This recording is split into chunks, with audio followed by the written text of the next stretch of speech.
Yo. Hey, welcome to the new meta, episode 192, 192. season 2, Three. episode 11. What's up, man? How you been? It's been a while. Hey. Well, Actually, it hasn't been a while. Right. Yeah, but it's been a while since we've done a pod. Yes. So, Since us and the community a while. yeah, But we've all been together. we hung We out. actually got to hang out. Yeah, it was a good time. We did. We'll talk about it. I'll talk about your snoring later. Shut the fuck up. We'll talk about it.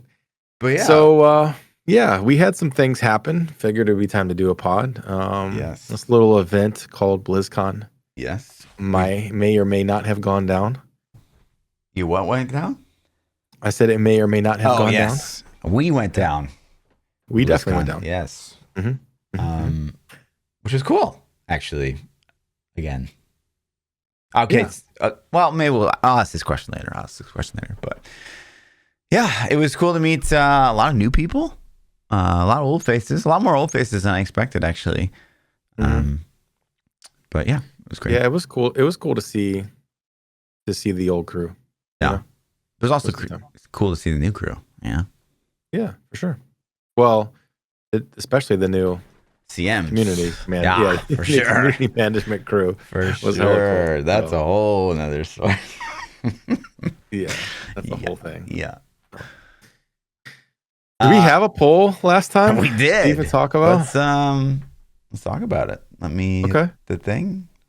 Ready the thing? Yes. New meta podcast question of the week from a bajillion weeks ago.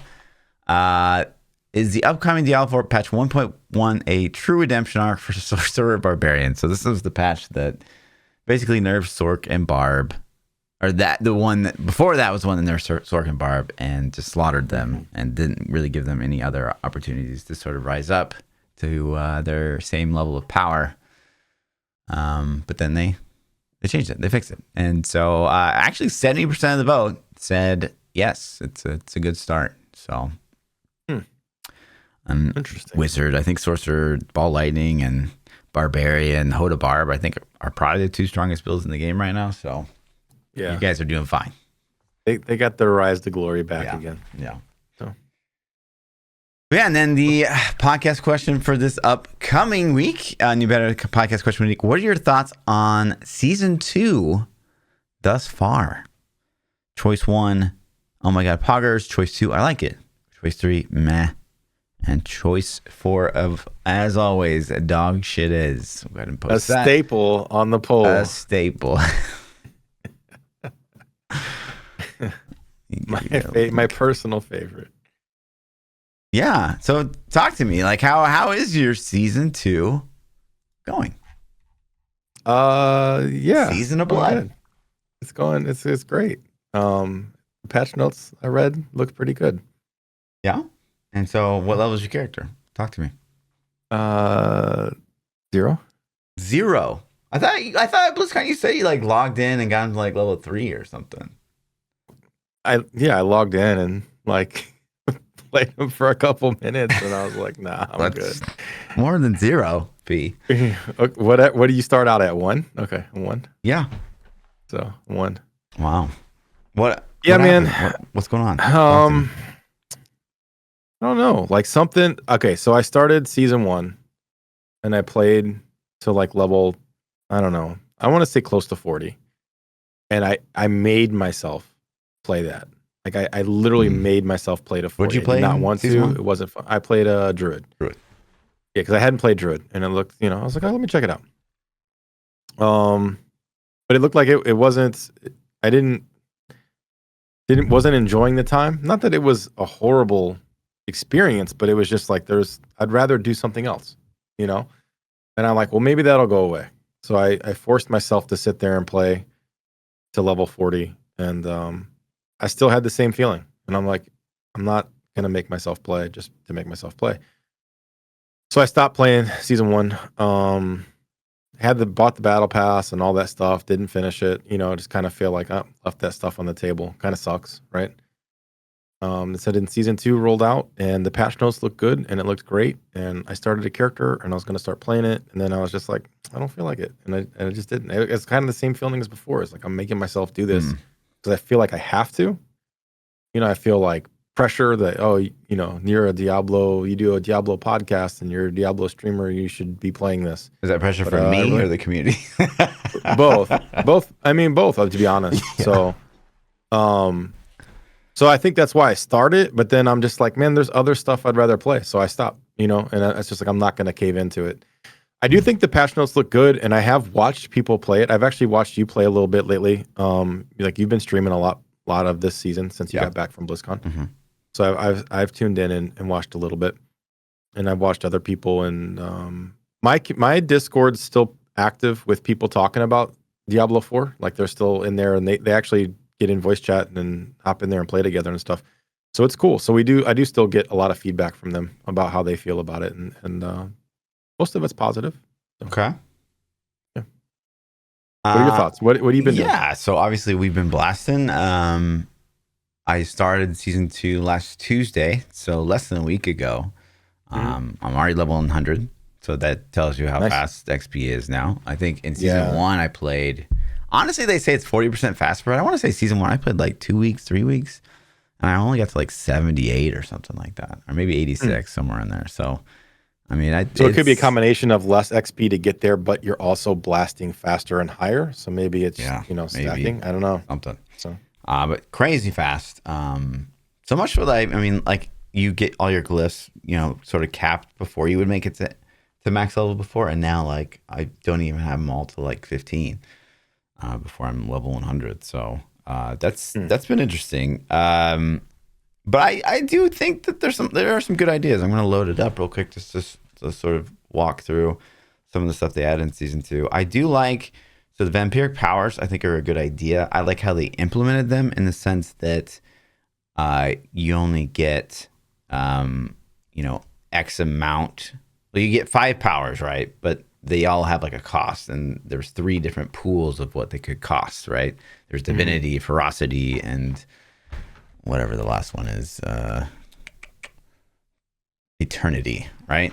And so you have to make up the powers you want to use. You need that amount of packs within all of your armor pieces to be able to wear them, essentially. And you can't wear every single one that you want because you just don't have enough. Because I think overall you get, was it 20? You get 20 packs between all of your gear.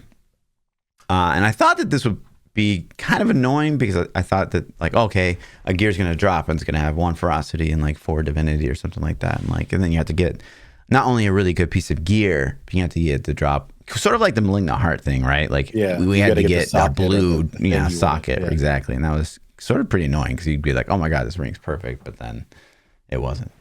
But this one, they have this cleansing acid. So you can basically build exactly what you want on your gear, which, it does make it a little bit no-brain. But you still do have to choose the vampiric powers you want. And early on, it definitely feels more impactful to get stuff before you get like these packs to sort of throw on the gear. So again, I do like this idea of, there's a whole bunch of powers that I want to be able to use. I can only use certain ones. I only have the threshold to use certain ones, and then I have to find a way to sort of make it work amongst all my gear. I do think that the system is pretty cool. I do like some of the powers, like the ones I'm running right now, like I get ultimate cooldown reduction 20% and like deal more damage for each dot, and I get 60% dot damage if they're cursed with the vampiric stuff, flat damage. There's a thing that's the metamorphosis, which is insane, especially for Necros, because Necros never had a way of becoming unstoppable before, really consistently, besides Blood Mist. So this like lets you dash. Why isn't it letting me do? Oh, I'm out of town. But yeah, so it's like an immediate dash, and I dash through enemies, and it makes them all cursed, and it also gives me unstoppable, which is pretty amazing. And it like breaks CC. So like again, if you got like frozen. Well, the fact that you even have a dash now, right? Yeah, and that too. Like it is just like, my evade, but yeah, it is sort of like Blood Rush. I mean, it's like comparatively though to the mist that you had before, it's like okay. My only concern with this is like, okay, they taketh away probably next season. And it's just like, okay, Necro doesn't have Unstoppable anymore, and Necro doesn't have Blood Rush anymore, and Sag. But yeah, all the powers I felt like are sort of interesting. You have to also level them up, and I thought that was kind of fun. Like, you just kill a whole bunch of vampires, and you pick which ones you want to level. Eventually, I've leveled them all in less than a week, and so I don't have anything to do with like sort of killing vampires anymore, other than the blood they give me. And the blood's not bad; like, you can still summon bad guys and stuff with it. But that part like kind of fell off pretty quick. I do think the fields, like, so you're basically calling it the green fields or Fields of Hate. What's that shit called? Helltide. Green Helltide. Blue Helltide is what people call it, right? And so you go there and you fight vampires, and like, it's kind of fun. It's actually a pretty fun way to level in World Tier 1 and 2, because you can just like sort of run around, and overworld experience in general has been improved. And so like, there's a lot more density. It feels better. So I feel like the leveling experience in general was just faster. It was smoother. It was more fun. But yeah, and so you sort of reach, the point where you've got all these vampiric powers, and that's cool. And you max those out. That's cool. There's an option for Blue Helltide, which you sort of want to always be running bounties this particular season because of Ubers, which we'll talk about in a minute. And so it's this combination of, you run Blue Helltide when there's bounties up. You run Red Helltide basically anytime it's up to try to get like the steel pieces for the Ubers. And then once you basically don't have those, or there's no world boss spawning, because you also want to be farming world bosses now, because they also have drop parts for these Ubers. You can farm Legion too, but they only drop one part, so it's not super worth it. They increased the world boss timers as well, right? Yeah, and it's every 3 hours now, I think. Yeah. And what was I going to say about that? Oh, and then after that, that's, after sort of that part's clear, then you can sort of run your Nightmare Dungeons. And Nightmare Dungeons are still the only way to level glyphs, and so it's something you absolutely have to do. And there are also parts that drop from Nightmare Dungeons, but it's for one of the bosses that you don't really care about. So are you feeling any? Is there? I'm trying to think how to phrase this. Do you feel like you get to play the game that you want to play, the mode that you want to play? Or are you forced into running Blue Helltides, Red Helltides, bosses? Like, is there a cycle that you're continuously running? Yeah, that is the cycle. So it is like, this is up, crap, I gotta do this. It's basically, up, crap, I gotta do that. Helltide is priority one, right? Yeah. Getting those living steel, because there's really not much of them that drop. There's about 2 chests per Helltide run, and they each cost 300, so you're in there a while. And sometimes if you get like a Helltide that's on the 30-minute, it'll reset, so you can potentially get up to 4 chests if you're really fast. But that's an hour, and I think Helltide's up every 2 hours this current time. I don't know. And then like, once that's done, it's like, well, I should be doing bounties, because again, bounties drop Varshan pieces, so you want to be knocking those out. And there's 3 easy bounties in every blue tide, and sometimes just like the Helltide, the Blue Helltide will line up with like bounty zone, so you can like get double juice, and that's quite good.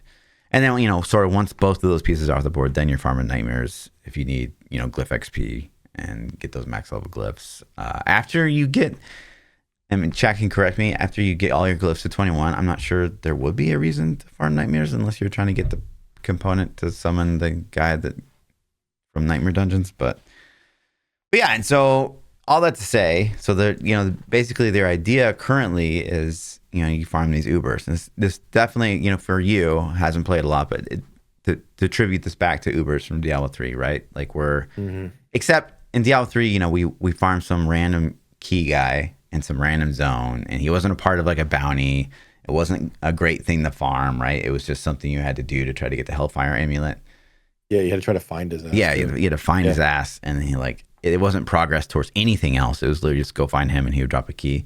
So at least with this, like, you're doing other activities, and you're sort of finding this stuff along the way, and then eventually you'll build up enough to sort of.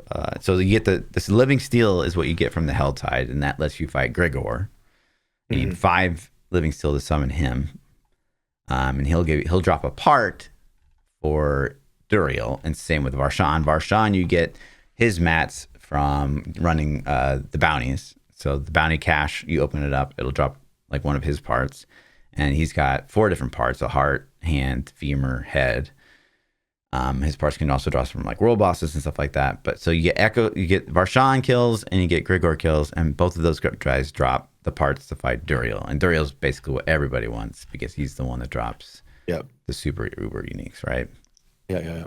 But on the side of that as well, they have Lord Zir. So if you get, 9 exquisite bloods, you can go fight him, and he's got, things special to him. Same thing with this Beast in Ice. If you do Nightmare Dungeons, you can craft a sigil to go fight him. He's got, drops. If you wanted particular drops associated with him, there it is. But so there's like, what was it? 1, 2, 3, 4, 5. There's 5 special bosses. Really 3 that you constantly farm. But there's 5 are available to you, which is nice. Yeah, and it's cool. It looks like they all have their own unique loot table, which is ish. There's some shared stuff. Yeah. That's kind of that. I like that concept. I guess. I mean, it's something to sort of refarm. I mean, obviously, Uber uniques are still Uber unique. I haven't seen any of these. I think I've killed in this last week. I've only killed like probably 20 Duriels, but basically gotten everything I wanted outside of the Uber uniques. So yeah. I honestly do feel like as well. So I jumped in, and of course, chat's like, "Hey, do you want to you want some carries, do some Duriels?" I was like, "Oh yeah, like let's see Duriel. Like why not?" I probably honestly sped up my own like burnout. You know what I mean? Because like immediately I was able to jump into some of these fights because I got like a Black River, for example. Whereas if I had done this, SSF, I would have to like sort of work my way up to being able to kill Duriel. Make my character powerful enough to kill Duriel. And that kind of goes back to D3 was like that a little bit too, right? Like we could do that in D3 where it's like, oh, hey, I got a late season start. Can I jump in and get carried in some rifts? Yeah. And get some loot. Like you're handing people set pieces and all that stuff. So, yeah, I do agree with you. I think if you SSF it and it's slower, you get more longevity out of the season for sure. Yeah, it would have been more challenging. I'd say, when we go in with some of these Duriel fights, I know people are super geared at this point in the season, but like, they still, that's my biggest complaint, I think, with this system is that, you still one-shot Duriel with a decent group. These fights are not challenging at all. Yeah, we talked about that when D4 launched, about the speed and how fast it would take them to get to this pace. I thought it was going to take a long time. I thought that they kind of had learned from D3 to keep the player power pretty low. Right. But it seems like they caved really quickly on that. And they were just like, oh shit. I think they panicked a little bit when the player population went down. And I think their knee-jerk reaction to that was, let's just make everything uber broken and then people will think it's fun and come back. So I don't know. They might have created a weird situation for them to recover out of. So yeah, and I think if you go back and listen to some of our podcasts, like when Diablo IV first came out, I think we were both like, it just feels like we're too strong at this point. Like, in Diablo, this is the very first, season 0, and it just feels like we're already doing like millions and millions, and people are like one-shotting. Yeah, people were upset they couldn't kill Uber Lilith, right? And I was like, that's fine. Like it's fine to have that pinnacle, that carrot that you can't ever reach because that keeps you working for something, right? Yeah. But there are some things, so right, like season 2, they just came out with Malignant Rings, so those bring back the Malignant powers from season 1. So maybe that's a nod to the future of what we can expect. Maybe in season 3, we'll get like a They don't let you imprint them though, right? So you can't. Right. So you have to give up a legendary power to put one on. So I kind of I don't know how I feel about that. Part of me likes it. Yeah. It's like, oh, you got to give something up to get something. Yeah. And part of me is like, well, that could totally break a build too. So yeah, and they are incredibly good at this point. So you'd be kind of crazy not to rock them unless it's just really not good for you. But yeah, but yeah, so that's sort of a nod. So like maybe in season 3, like we're gonna get a way to bring back vampiric powers or some of those runes in the armor. I don't know how they're gonna do it, but that's cool. And then we have a roadmap, which we'll actually talk about at the end because I do want to get into the BlizzCon stuff. But season 2 is actually getting more content later on, which I find interesting. And we'll talk about that. Yeah, it's weird they're dropping content throughout the season instead of front loading it like normal. Yeah, and I think right now it works because there's no leaderboards, but it also will probably work when there is a leaderboard, and we'll talk about leaderboards in a minute. Yeah. Huh? Ooh, hold on, I had something in my throat. Cool. Sorry. But yeah, like as far as I definitely feel like this has been an enjoyable experience, enjoyable ARPG experience. I think it also probably helped that, I took a break from, probably mid season 1 to now, which is, I don't even know, is this mid season 2 yet? Probably not. So did they let you zoom the camera out any further yet? No. Like horses are so much better now, though. Like they don't get stuck on pebbles, and like you get ways to make them get blue flames and stuff. That's my BlizzCon horse. Oh, nice. Yeah. So I got a little BlizzCon horse. You do. Check him out. But yeah, horse is way better. Little improvements here and there. There's still definitely bugs. I can feel that for sure. But it's in a way better place, and I think that gear has also changed enough. I think gear and aspects have also changed enough where my build from season 1 is completely thrown out of the window. Like it's going to be different. I think they've improved itemization a little bit, stats a little bit, so that it's not so broad as to what I'm looking for on every piece. Like before, I could just be like, well, close range is just as good as shadow damage, or shadow damage is just as good as crit chance, whatever. I feel like it's a lot more specific now to the build, exactly the build you want to play, because of how they've reworked crit and crit damage and overpower. It seems like all those changes are pretty good for more build diversity and build statting. So I think that's a positive thing. But cool. Good things. Yeah, I think that most of the feedback that I've heard is around the same. That it's definitely much better than season 1. It's enjoyable, and that you should try it and give it a go. Yeah, so and I honestly... Sorry, go ahead. Oh, no, that's kind of... I was just like, yeah, so I think the feedback is positive. I think they're moving in the right direction. Mm-hmm. I think the launch was so successful that it kind of blinded to some of the... It kind of hid some of the oversights that we saw coming down the road. And then when they hit, they were like, oh, no. But I think they've been quick to react and fix some of those things, and hopefully as the seasons go by, we'll get the game in a better spot. So, yeah. Cosmetics also look pretty cool. The battle pass stuff, I think, looks like. It took less than a week to get 100. It also took half a week probably to finish out my battle pass, all 90 levels. So I didn't purchase any accelerated. I still have 2 skips now available. Like I don't know if that even stacks, because we got a skip from going to BlizzCon. Okay. And we got a skip for buying getting the premium original game, whatever that was, the deluxe or whatever. Oh, did we get a skip for that too? Yeah. So I thought it applied it when you did your pass, but yeah, I don't have a problem with the season pass being super fast personally, because I feel like anybody that buys it, I don't like the season pass design in general. I'm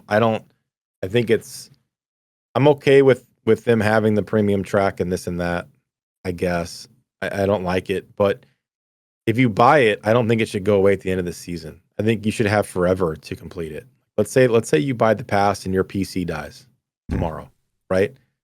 And you're like, okay, it takes you a month to get it fixed. You had to save some money up, whatever, just hypothetical. But now you just lost your season pass that you paid for because you couldn't play for that period of time, and you just lose the cosmetics. I don't know. It's another FOMO mechanic that I think they're trying to drive you to play the game. And it's like, you spent the money, just let you earn it at your own pace whenever you want. It's kind of how I feel about the passes. But so since they don't do that, I don't think it's crazy to have them not be super long. I sort of like it. Again, this was sort of a topic of hot debate the first time around, because I was like, oh yeah, I kind of like the battle pass because I spent $10 the first time or whatever it was, and then through the pass I basically got $7 back. And so this particular pass cost me $7, but I got $8 back or something like that. So I essentially paid $2 for this premium package, and so then next season I'll pay $1, and then I'll reset or whatever, right? So I don't mind this stuff. I think that some of them are really cool. There's just material portal effect. I think that's pretty cool. Yeah. And the armor I think looks actually pretty good. And it's got this like cool red particle effect. Pretty evil looking. I'm a big fan of the evil looking stuff. The mount armor looks pretty cool. I don't know. It's just stuff that you just get along the way. This is separate of the season journey. So. I agree with you. I don't really have a problem with the season pass there. My problem is when most of the cool, and it seems like most of the base armor and cosmetics you get in the game weren't that cool. And the cool stuff was behind the season pass. And to be fair, I don't think the stuff in the season pass has been that cool. It's been nice. It's been better than what you can get in the base game, but I haven't seen anything that was like, damn, I have to have that. Like that's really, really, really sick. I really like last season's armor that I still wear. So I think it looks good too, but I don't think it was like so crazy good that I can't let this one go away. I have to get it. Gotcha. But that being said, it's a little disappointing to me that there's nothing that's equal playing field in the base game because you still spent $70 on the game, right? Yeah. To have the game's armor be inferior to the shop is 100% intentional. So you'll buy the shop items, and that rubs me a little bit wrong. I'm okay with them having the pass though to make money. Like I want the game to thrive, and they need revenue to make the game thrive. So I'm okay with them generating a revenue stream. I just don't like fear of missing out is always I think it's a really crappy mental tactic to get people to play. And so I think the battle passes, not just Blizzard, but all of them create that because they're like, oh, you pay money to do this. Now you're going to be forced to complete the battle pass. You're going to play that game. You're going to play my game because you bought my battle pass to get all the levels. And it's just like, well, let me have it forever to grind it out at my own pace. I don't know. I feel you there on one hand. Like, so I grind PoE really fucking hard, right? Like, especially when there's a good league. And I don't think I've ever finished like a season journey in PoE ever because they're so difficult. Whereas this guy, this particular season 2, Season of Blood, honestly, 3 days max. And that's not even me going that hard. It's like 7-hour nights. So like in 20 hours, I finished it. Yeah, I don't think you're a good judge 3 months. for a casual. 3 months to play 20 hours. You're not a good barometer for your casual player. 3 months for 20 hours, you finish it. I don't know, dude. If you can't finish it in 3 months and you play, listen, I'm not saying it's impossible. Right. Okay, so here's an example I'll give though. Let's say, so like with the BlizzCon pack, we got Battle Pass for Diablo 4, Battle Pass for Overwatch, and let's just say you play any other game and you bought a Battle Pass in that, right? So the Overwatch Battle Pass they just gave us, I have 20 days to complete. Well, that's not hard to do if I just play Overwatch, right? I could grind that out, sure. But if I'm playing Overwatch and I'm going to play new WoW content and I play any Diablo 4 and throw in anything else in the mix, then it's like, okay, it's a lot of battle passes to complete. So is that unique? Like, no, focus on one game, I guess. But it's still, I don't know. That's just, I think that I wish that the video game industry would restructure the battle pass slightly to be like, oh, you bought this season's battle pass, complete it whenever you can. You can still earn your cosmetics after the season's up. Maybe you can't earn that one and the next one at the same time. So maybe you have to select which one you want your experience to go to or something. So you have to actually grind it. I don't know. But regardless, it doesn't really matter to me because I could grind it out. But right. I just, it's just, I don't know. I think that's sort of the incentive. Like you should only be able to do it in that 3 months. It's to incentivize you to play once during those 3 months. It's a fear of missing out. Yeah, it's just a I don't think that's a negative like thing. It's a way to get people to come back and look at the game again. 100%.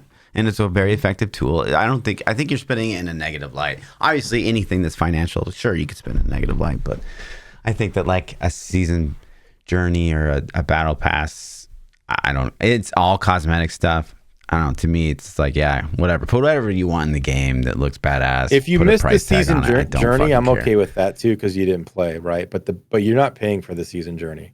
I think the difference is when you're like, okay, I'm going to buy this for $20, and then it's like, I didn't have time to complete it. Damn. Oh well, there goes my $20. You know what I mean? I guess it's the same as like saying back when you used to rent movies at Blockbuster. You'd rent a movie if you didn't watch it, you just lost your money. I guess. You know what I mean? So yes. I don't know. I've done It's on just like Amazon rentals. It's like they rent a movie for $3 or $10 or something like that, and then I didn't watch it within like 48 hours, yeah. and So you just I lost lose it. it. Yeah, Yeah, so, I get don't it. know. Like again, not the end of the world. I'm not Right. saying the battle pass is the you know. I'm not a huge fan, but it's a common like every game. I can't even think of a game that doesn't have one now. World of Warcraft might be the only one I can think of. Like I can't. I'm drawing blank. Every game. Thanks Fortnite for giving us a battle pass in every game ever. To circle back to, sort of what you're touching on earlier, like you don't like, cool stuff being locked behind the shop. I don't give a fuck. Charge whatever you want for any cosmetic item. If it brings more revenue to the game, I just don't care. Do it. And honestly, again, I haven't seen anything in the shop that I'm like, wow, I absolutely have to have this. The best, I think, to me, the best looking armors have been behind the battle pass. So I agree with that 100%. Yeah, the shop, I've never seen anything. The shop seems like it's a lot of times just recolors of stuff you can already get in the game. And I didn't think they were that impressive. The ones that maybe didn't seem that impressive, but like everything was battle pass. Looks okay, I guess. Which is fine because I think the battle pass probably costs less than a full set of armor anyways, than most of these things, right? Or it's equivalent.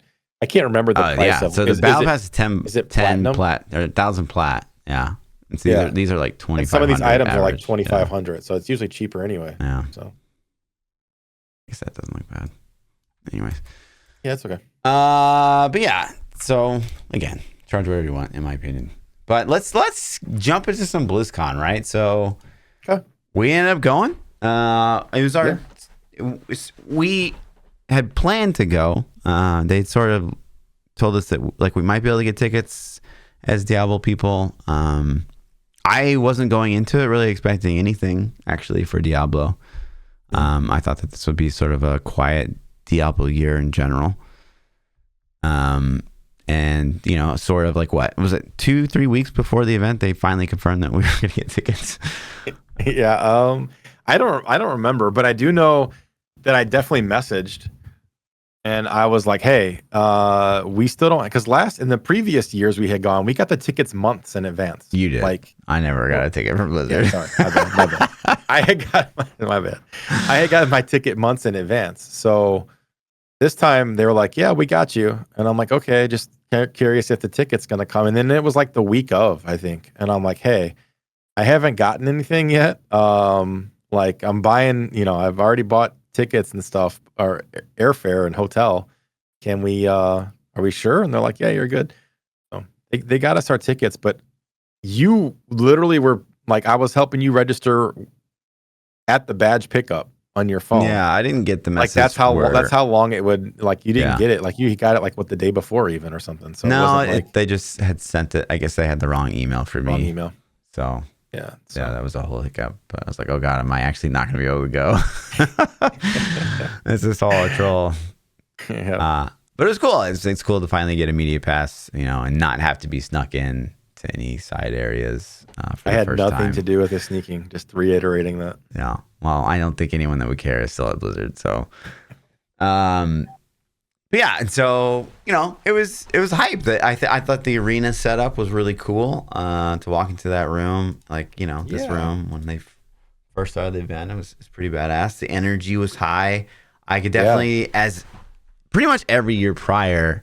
Maybe you can confirm this more, but I've always felt like BlizzCon is majority World of Warcraft players.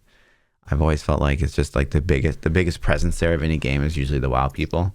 I feel that way too. Yeah, but I don't know. In 2019, we kind of knew it was going to be a Diablo announcement. I feel like there were a lot of Diablo people at that one as well. But yeah, I would agree. I think WoW is the biggest seller, the biggest ticket there, I feel like. So but yeah, so high energy, they come out. I think, Overwatch is the first thing they talk about. Overwatch is getting this new hero. I know you play Overwatch. I do. Yeah. I haven't. But it's silly. So I'm gonna jump into the kind of how going to BlizzCon screws you over here. Oh yeah. Yeah. So they announced the new character. And they have demo stations set up where you can play the new character right then. if you're at home, you got to play them for the whole weekend, right? Mhm. You could just queue up and hopefully you got to pick them. I don't know. Yeah. But at BlizzCon, when you stood in line, you randomly got assigned a computer. Like Fluff and I did it. We wanted to go, flex a little bit on some of the Some kids. attendees at the conference. To flash back, we did this, 2019? Was it 2019? 18, 19, one of them. I don't remember. Yeah. Where we're like, we got to go. And for some reason, we got to pick the characters we wanted. And we just wrecked on some kids. And it's probably the best demo we played at a BlizzCon. I don't think we got to pick back then either. I think we just got lucky, in it. Okay. You got to. Ash was the new character back then, whenever BlizzCon that was. And you picked Ash, and then I picked whoever my main was. But it was fine. Hamster, yeah. Yeah, it was fine. So we wrecked some kids, and it was a good time. Yeah. We did it a couple times, and so we're of course had to keep with tradition. Let's go wreck some kids, and so we went and wrecked some kids. But when you sit in line, you get set at a random station, and you didn't get to pick. So it put me as support, and it put you as DPS. Right. The new character is a tank, so we couldn't even pick them. Right. So and not you couldn't even play every character. I felt like, I don't know. That you were limited to a DPS choice, okay. and then somebody else had picked one, so then you didn't get to pick him either. But it's fine. I got support. I'm a Moria main, so it was fine. It worked out well for us. We got to dunk on kids, won but a lot. Yeah, but it was. I didn't get to play the new character.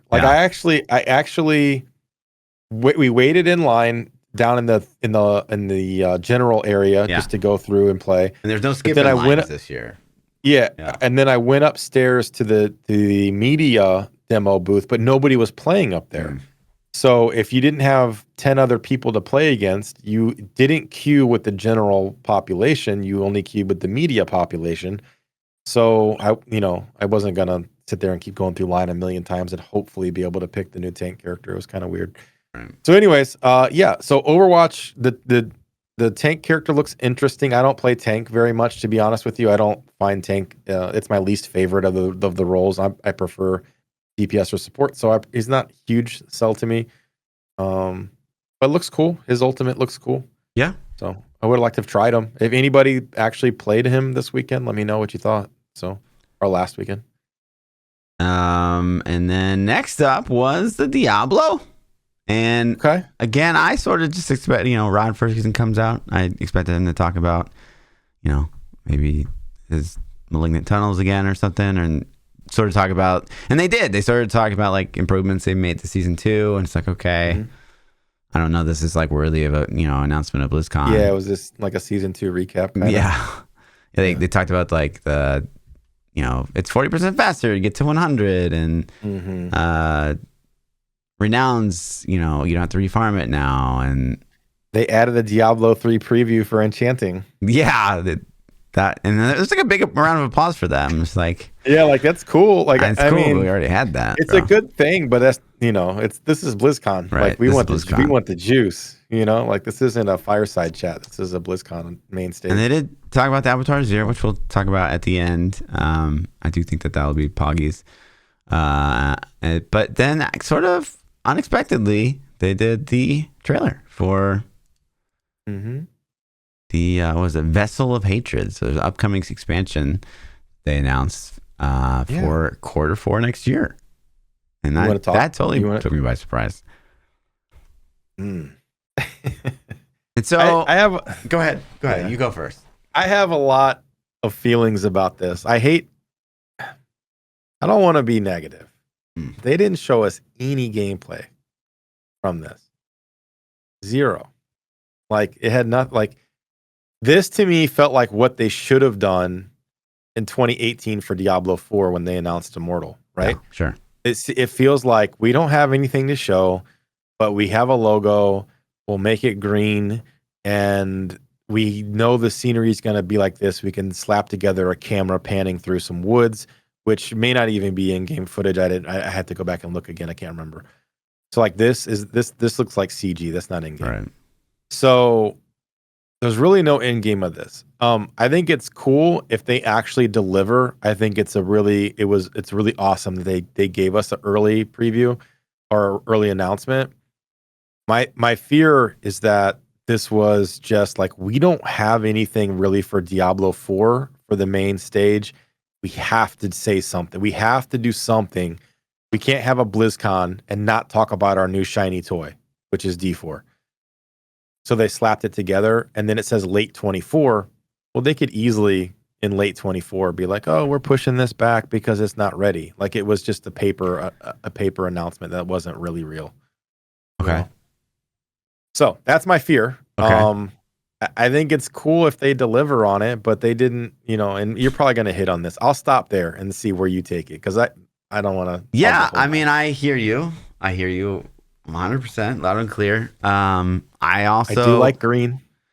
in my Discord and some of the other Discords I belong to that are mostly Diablo focused, there was sort of like this, like, oh, well, is that it? Lol. Like, and I just thought that this was mind blowing because, as a longtime Diablo fan, you flashback to 2017, absolutely fucking nothing. 2018, zero news, and we got the Immortal horror. And then 2019, Poggy's a Diablo 4 announcement, but 4 fucking years after 2019, this game came out. And so when I saw Q4, Vessel of Hatred expansion for Diablo 4, I'm like, this is absolutely best case scenario. This is the best announcement they could have made, to actually have not only content on the horizon, but it's coming as early as next. If it's real, sure. But even if it gets delayed a quarter, this is still the biggest announcement we've ever had at a BlizzCon that we're going to get our hands on faster than any time ever. So yeah, but what if it's 25? What if it's winter of 25? What if they push it back a year? That would suck. Is still that exciting? That would suck, but it's still faster than 2019 and 2023. Well, it's still better than 4.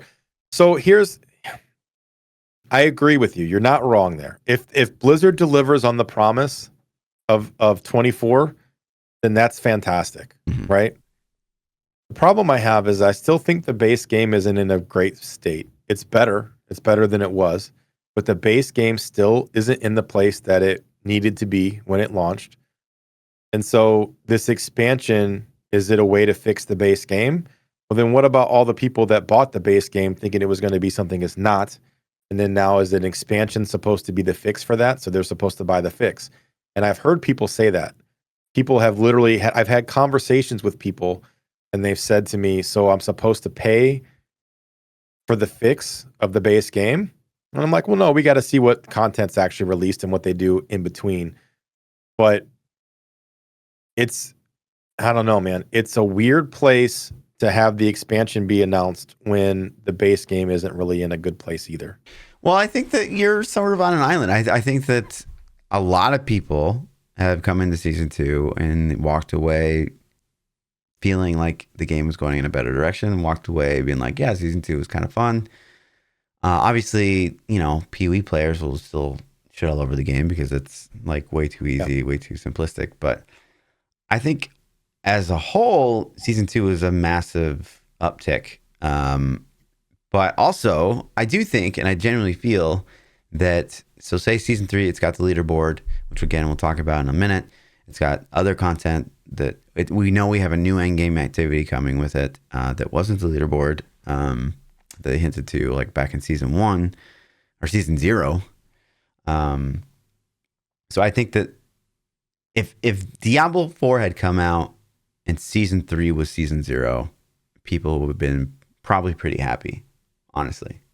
With like, well, we don't have season 3 yet. We don't have season 3 yet, but I honestly think even if it was season 2 and that was the base game, I think people would have walked away being like, that's a good start.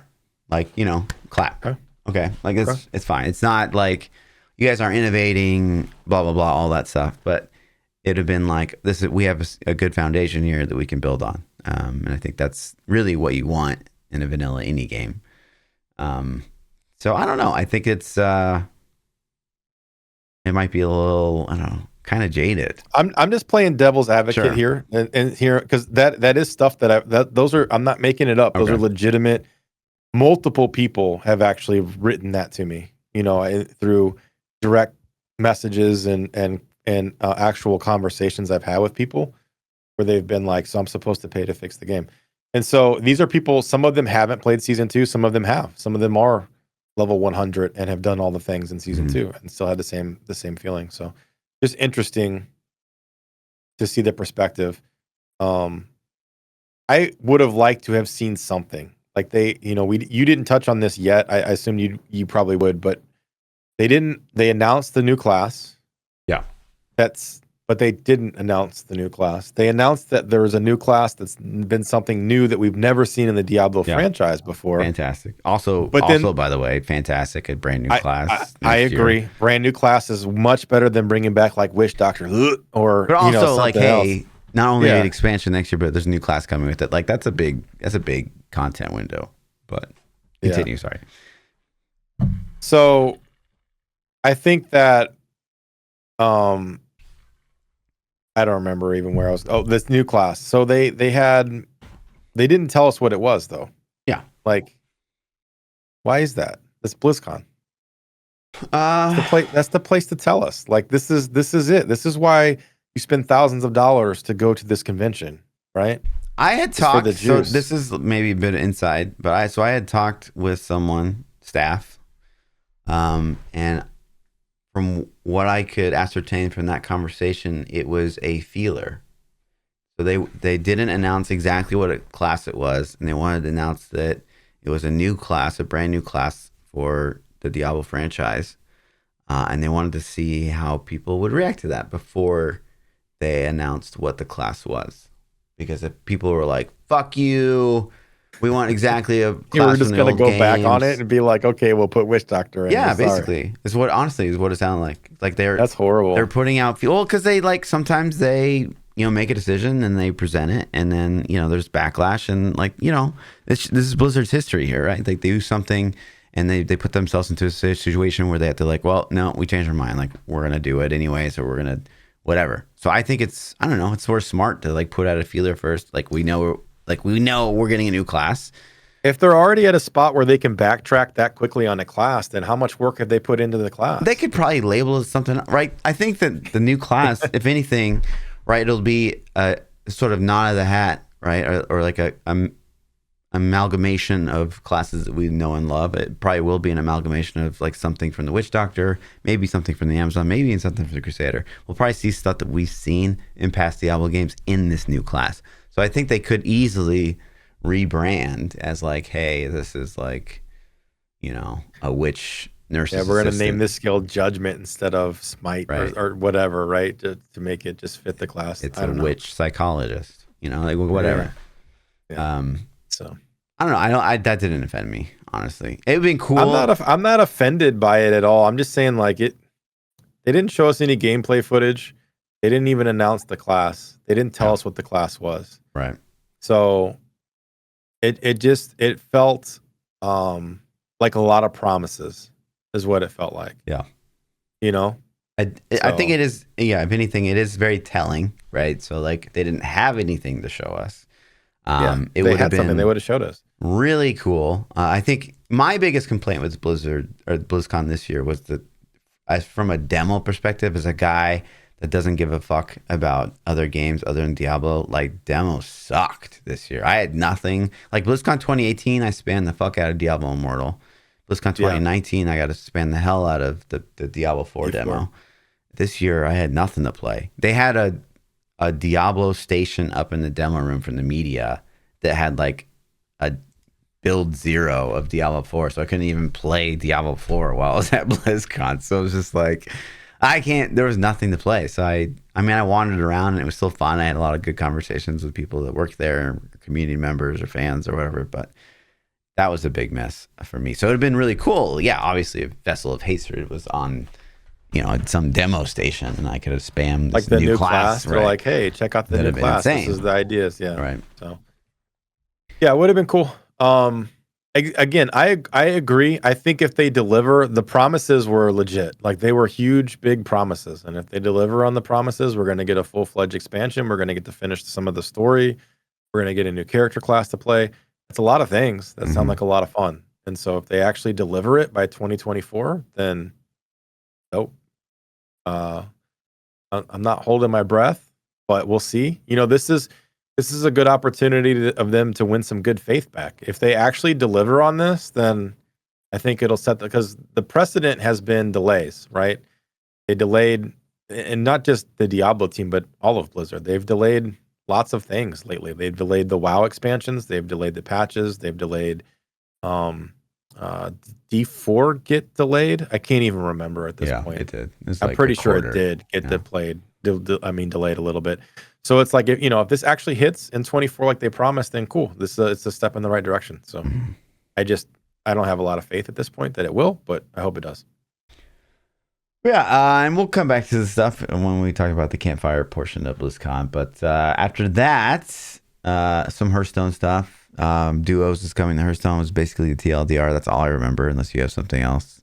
No, I haven't played Hearthstone in 5 years. It's not that I don't like Hearthstone. I really like card games. I just don't have too much time to play games, and so Hearthstone's just not it. If there was a mobile game I was going to play, it would be Hearthstone. Yeah, I 100% agree with that. That is a totally fair assessment. They did talk about, what was it? Rumble or whatever? Rumble. Ugh. Yeah, I haven't played it. I know everybody I know has played it. I just don't care about mobile games. I really don't. I zero. I can't.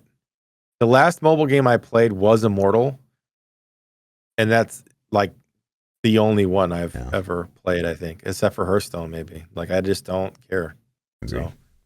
Agree. Zero. If I have time to play a game, I'm gonna go play a real game. I'm not gonna play on my phone.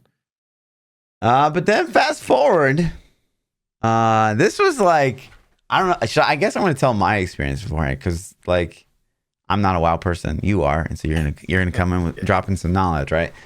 Okay. And so again, my WoW background is I didn't play vanilla. I didn't really play what was the second one? Burning Legion? No. Burning Crusade. Burning Crusade. Thank you. Okay. I think I leveled a pally because I had to do that because I knew the Death Knight was coming.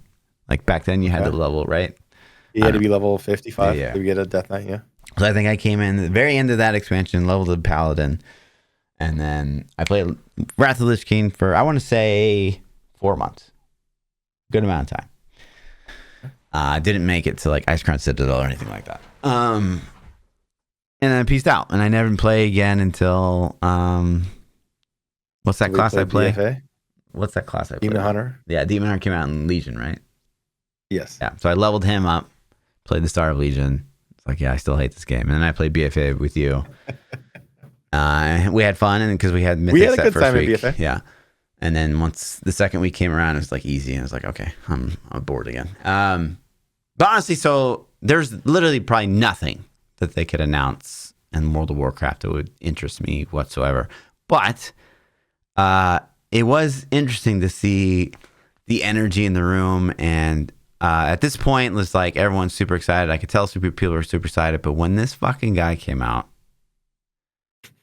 this Chris Metzen guy, you would have thought that fucking Mick Jagger had just walked out on the stage. Like, people lost their minds. Like, it was such high end. It was cool. Like, it's like, I don't play it. I'm not excited about it, but it was cool to see such a huge amount of people. Like, just like there's a guy in front of us, and then there was like a girl 2 rows down, and it was like their minds were literally being blown in real time with all these WoW announcements. And so, talk to me about, you're a WoW guy. How the WoW stuff go? So Chris Metzen, the guy that's on screen right now, if you're watching, got the biggest applause of anything at the entire show. And it's not even questionable. Right. I don't know how it translated on the stream. Right. I haven't gone back and watched the replay. But being there live, it was like, it's not even close how the cheer was for him when he came out. It went from like, there was some good applauses when they announced some stuff, right? Mm-hmm. When he came out, everybody was just screaming, like, oh my God. Like, just like, I'm not exaggerating. I'm 100% like, they were, have my babies. Like, it was that crazy, right? It was. So it was cool. And if you don't know the backstory, like, I'm a bad person to tell it because you know what? I'm not a lore nut. I don't really care too much about lore, but from my understanding, and this is, like I said, you guys can correct me if I'm wrong here. From my understanding, Chris Metzen is the brains behind Warcraft. Like the original story and concept came from his mind. And so all of Vanilla through Wrath of the Lich King, all of that stuff was his story and his ideas. And so at some point in time, he handed the torch over. He left, he retired, he went to another company. Was it Riot? Maybe that was Ghostcrawler. I'm mixing up. He left and went somewhere. Maybe he just retired. I don't even know. So then he came back as a consulting position for a couple years, and the game has been through some dark times with BFA and Shadowlands. Although both of those expansions had some good points, even Dragonflight, they're good expansions, but they're just missing something. And so Chris is back to help the narrative, write a better story, flesh out game conceptually, So everybody's excited. They're really excited to have him back because they feel like it's going to bring back some of the good days of WoW, So okay, so what did they actually announce them? Like, how did it impact you? I mean, there's a lot. This was a Warcraft BlizzCon. Yeah. Like 100%. This BlizzCon is all WoW.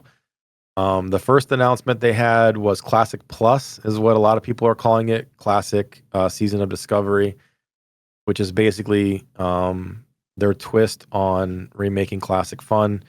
They are adding abilities from future, more in the retail space. So like an example would be if you play Priest, which is something that I've played, they add Prayer of Mending, which is a skill that doesn't exist in Classic, and they added it to the thing. They've made Warlock's demon form tanky, so you can actually be a Warlock tank or a mage healer or just random various skills. So those will be cool. They're not doing a PTR. They're not letting people test it. So when the servers go live, people will be running around trying to find stuff and discover all the things. But you could play it at BlizzCon, couldn't you? Or no? They could play a raid, but it only had limited stuff. So actually how to get the glyphs and the new glyphs they're going to introduce in the future. None of that stuff is known yet. Okay. We did play at BlizzCon. We did do the raid. My raid team that I raid with, just to be clear, yeah, the raid team that I play Classic with was at, a lot of them were at BlizzCon, and we went and did the raid. It was fun. It was a good time. Okay. There's obviously some balance that needs to happen, but so anyway, that's Classic. Classic's exciting. That's coming out the 30th. The cool thing about that, I think, is there's not a huge fear of missing out with that. It's going to be casual. They're level capping 25. So you can level to 25 in a day. I mean, even a weekend, if you're a slow, haven't played the game in 20 years kind of person, you could jump in and get to level 25 probably in a weekend. And then you're kind of stuck there for several weeks while they find stuff and do the low-level raids that they're implementing and new bosses and new mechanics. And then eventually they'll announce another level cap raise and you'll level to that and discover more things. So we'll see. It's Season of Discovery, so we'll see what all they have in store for us. But I like the concept. I think it's going to be interesting, especially like that you don't have to grind it no life. So okay. Next they did they announced Cataclysm, which is the expansion after Wrath of the Lich King for just your general Classic Wrath. We all knew it was coming. I expected a lot of changes to it. To be honest, that's historically when the subscriber count of World of Warcraft dropped off, right? Mm-hmm. Like it went, Wrath of the Lich King was like 12 or 0.8 million subscribers, the highest number they've ever had. Cataclysm came out and it dropped to 5. And then they are like, we're not announcing subscriber numbers ever again because they just lost half their subscriber count, right? Yeah. So Cataclysm brought a lot of changes. I historically think it's the worst expansion, but I think your WoW expansion memories are based on who you play with. All of my friends quit during Cataclysm or towards the end of Wrath, like right at the end of Wrath. So I didn't really have anybody to play with in Cataclysm. And I think that drastically brings your experience down. So we'll see if I have teams and people to play with, if I'll play again or to continue into that expansion. They are making some baseline changes. I don't think a lot of them have been announced yet, but they're going to fix some of the stuff that people didn't like. So I don't know. Overall, that was cool. It was super expected. I'm not shocked at all by that announcement. And then the third one was the retail expansions. And you can see he's holding 3 fingers up right now because he just said we're announcing the next 3 expansions. Now, the World Soul Saga continues where Legion left off, which I believe is what Chris Metzen's last involvement with WoW was. So they're kind of just going back and ignoring these other expansions that happened while he was gone. And he's going to pick up from where he left the story off at. I think it's cool to have a continuous story that expands 3 expansions. It could make some cohesiveness, and we don't get these weird systems, or I don't know. I'm hoping. I'm not a lore guy. I don't really care too much about the story. I care more about the activities and the systems in the game. Yeah. And the systems have kind of sucked in the last couple expansions. So I hope that we can get some better systems in place. But anyway, all the announcements they had in the deep dives for the Warcraft retail stuff looked really cool.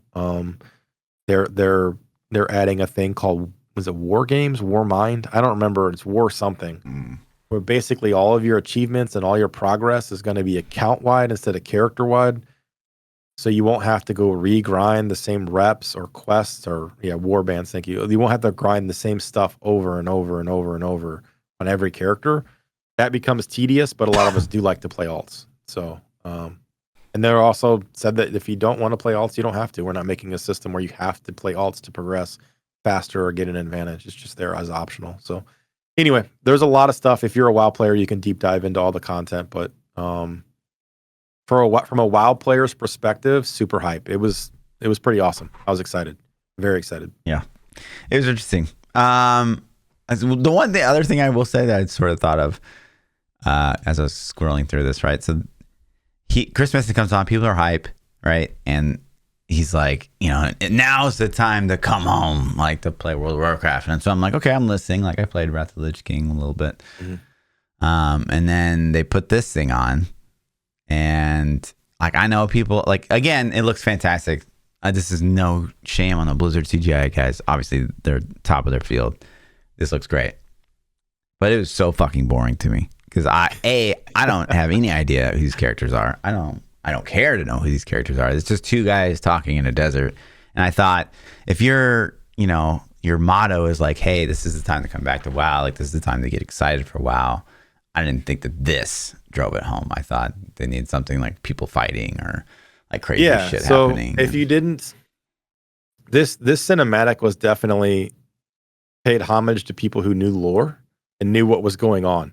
So if you played Legion and you played Shadowlands, I think specifically Shadowlands, this kind of ties into the ending of Shadowlands, and you know what's going on. And you get it. This is awesome. If you didn't play those expansions like you're like, okay, what's going on? Like, why is this guy so emo? And what are they talking about? Like, I totally get it. I agree with you. I don't think that this was the best trailer for non-WoW people. I think they should have expanded this to include backstory or some fighting scenes or something else to grab attention. But for somebody that's played those expansions, this is pretty damn cool, because you understand what's going on. So backstory is Anduin was mind controlled by the jailer, who is ultimately the guy that made the Lich King from Wrath of the Lich King. I think that's stupid. But regardless, he mind controlled him, and Anduin did a bunch of bad stuff and killed a bunch of people. And so he's trying to fight demons internally because of that, right? And then Thrall is just Thrall. He's like, Thrall is my favorite character. I don't know who doesn't love Thrall. Like, he's just badass. So Thrall comes in and he's like, yo, I got you, man. You're okay. And so it's kind of just a cool scene, right? If you've played. But if you haven't played, I get it. So yeah. Okay. But yeah, like right here, he's like, I love you, Anduin, yeah, or whatever he says. He's like, I love you too. And Anduin's like, you love me? Like, look at his face. Yeah. Like, you can just make up your own dialogue, right? He's like, you love me. So bad lip reading episode. Yeah, it works. Yeah. Yeah. So that's blah. So going back to Diablo. So Diablo Day 2. So this is another bullet point real quick. One thing I didn't like about BlizzCon is, so in BlizzCon's past, even though I was never a media member, I was never invited to BlizzCon, there's some nice boys in the Diablo community that would sneak me into these like side panels that they would have. And like, so you'd have, a Q&A with a particular set of developers or a particular set of producers or whatever. You can ask questions about like, design decisions and just like little things that was just really insightful from a community perspective. It gave us sort of things to sort of cover, I guess. I felt like that was sort of lacking too, is, even in 2019. They didn't do it at all. Yeah. Like there were no, so they did do a couple interviews, but they were pre-arranged with streamers already or media outlets, whoever the lucky person was that got the interview. Where before they would do group panels and we all got to sit, like it wasn't say all, but there would be like 20 of us that got to sit there and ask questions, right? So that was a change that I feel was more negative. I'm sure for the one guy that got the exclusive interview, it was absolutely fantastic. But for the rest of us that didn't get to ask ask any questions, it kind of sucked. It also felt like there was nothing to sort of cover. Like in Blizzard's past, I was like tweeting nonstop, like, "Hey, I just saw this on the showroom floor." Well, that's because they didn't have Diablo stuff for real. Like if you're a WoW content creator, you were probably tweeting the whole time. Like you're like, "Oh my god, they're doing this and doing that." So I think it's just that Diablo didn't get the same level of love that we got in the previous BlizzCon. But yeah, so they played again the Vessel of Hatred reveal trailer. They talked about the area Nahantu, which is like a throwback to Diablo 2, which I think is cool. Like if you're a Diablo 2 fan and maybe you didn't love Diablo 3 or you didn't like the launch of Diablo 4, like maybe this will excite you to sort of revisit Diablo 4, because it is Mephisto and it is in his sort of home territory that we knew him from in Diablo 2. So I think it's sort of interesting to not only go back to that area from Diablo 2, but to put the same guy in charge basically of that area, right? Yeah. I think that I guess is kind of cool.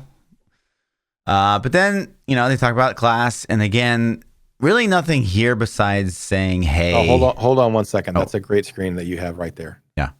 You see the campfire? Yeah, someone stole it, right? Somebody stole the campfire. So that campfire was actual plushie that they put lights in, and the CM team, the community management team, made it for their campfire chats. And they put it in the streamer media area, and somebody stole it from the stream. What a scummy thing to do. It's you're already getting you're already getting a media badge, and you're gonna steal the campfire. I mean, it could have been staff too, but for chances are it was probably somebody from media. Yeah. But what a scummy thing to do. So. Jeez. Okay, first of all, I don't even know what to do with the stuff that they send me. I'm not stealing any more merchandise from Blizzard. I don't need any more things to figure out what I'm going to do with. So I definitely didn't take a plushie. But I think that here all they really says like, "Hey, it's definitely not Witch Doctor," which I was like, yeah, cheer, woo. I think to talk about sort of side conversations here again too, there's two things that I took away from BlizzCon that I think were super promising.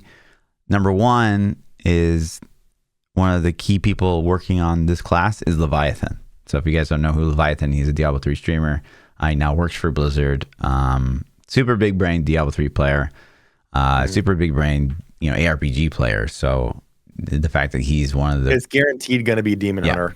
Well, it's going to be, stuff that he probably likes, which is going to be good things. I'm joking. Right? Leviathan was a great Demon Hunter player. So that's why I jokingly say that, because it's going to be... Well, and so sort of touch on that too, is I had other conversations, and no, I don't know what this class is. People have talked about Spiritborn, some of the leaks were adding up, and, I think that's definitely in the realm of possibility. But the only thing I sort of heard about the new class is at some point someone had said, well, what if we want this new class to only use green powers? Or what if we want the new class to only use red powers? Is that going to be an option, or you have to use both?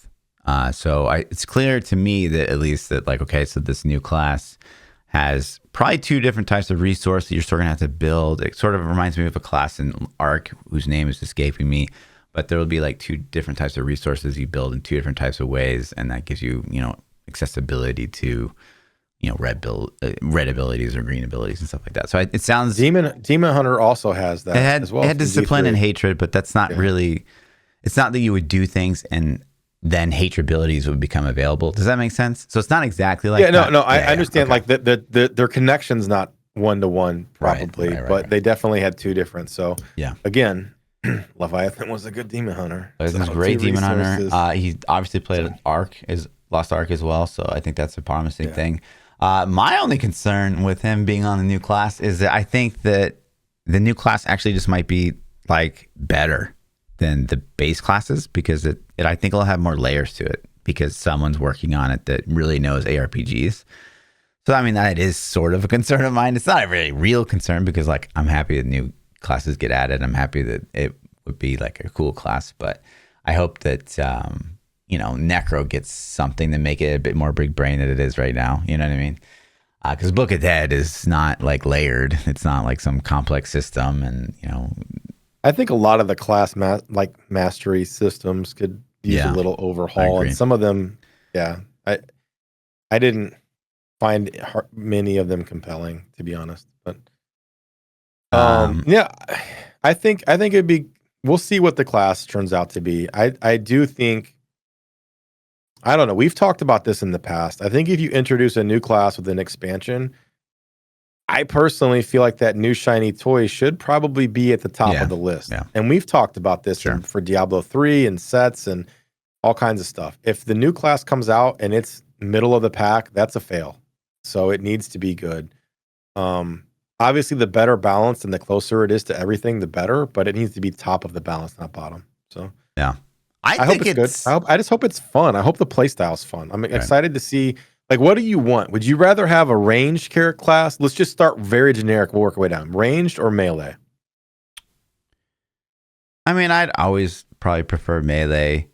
If I'm looking at the game as a whole right now, we have Barb, Sorcerer, Necro, Rogue, and Druid. Druid can be both. Rogue can be both. Rogue can be both too. So then you got Necro. Barb is really melee. Yeah. And Sorcerer's really ranged. Yeah. I mean, Bolt Lightning is kind of close range, but and then Necro, which I mean, I guess it could technically be both but it's not really like you're melee. You're just like casting your shit at close range because you get close range damage bonuses. That's kind of like Sorceress too, though. Yeah. Melee. So probably melee, I would say. I would vote melee too. I still want a Death Knight class. Of course. It's not going to be that. They're not going to give it to me ever. They're never going to give it to me. I think this one for sure is not that. Yeah. I think like something like a Blood Knight would be really cool, but I think the fact that Immortal they've done that right, though, so that rules that out, right? Because they did it in Immortal. I guess that would be my other question, like a class being announced in Immortal, and then them saying something we haven't seen in Diablo IV. Do you think they count that? I mean, I guess they do count that, but I think the community doesn't count that. you and I don't count that. Like, what's Immortal? Yeah. What is that? No, but no, I don't think they count that. Right. I mean, I think they do count that. So I don't think that it'll be Blood Knight. I don't know. I would prefer. I think I tend to lean towards melee play styles, even though I feel like I end up liking ranged more. My inclination is always like I want to play melee. And WoW, it's the same. I'm always like, oh, I want to play melee, and then I play melee, and I'm like, I think I want to play ranged. But I do like the concept more. So anyway, I hope we get some kind of Death Knight character that won't happen. Right. At least not this time around. I think this will be something.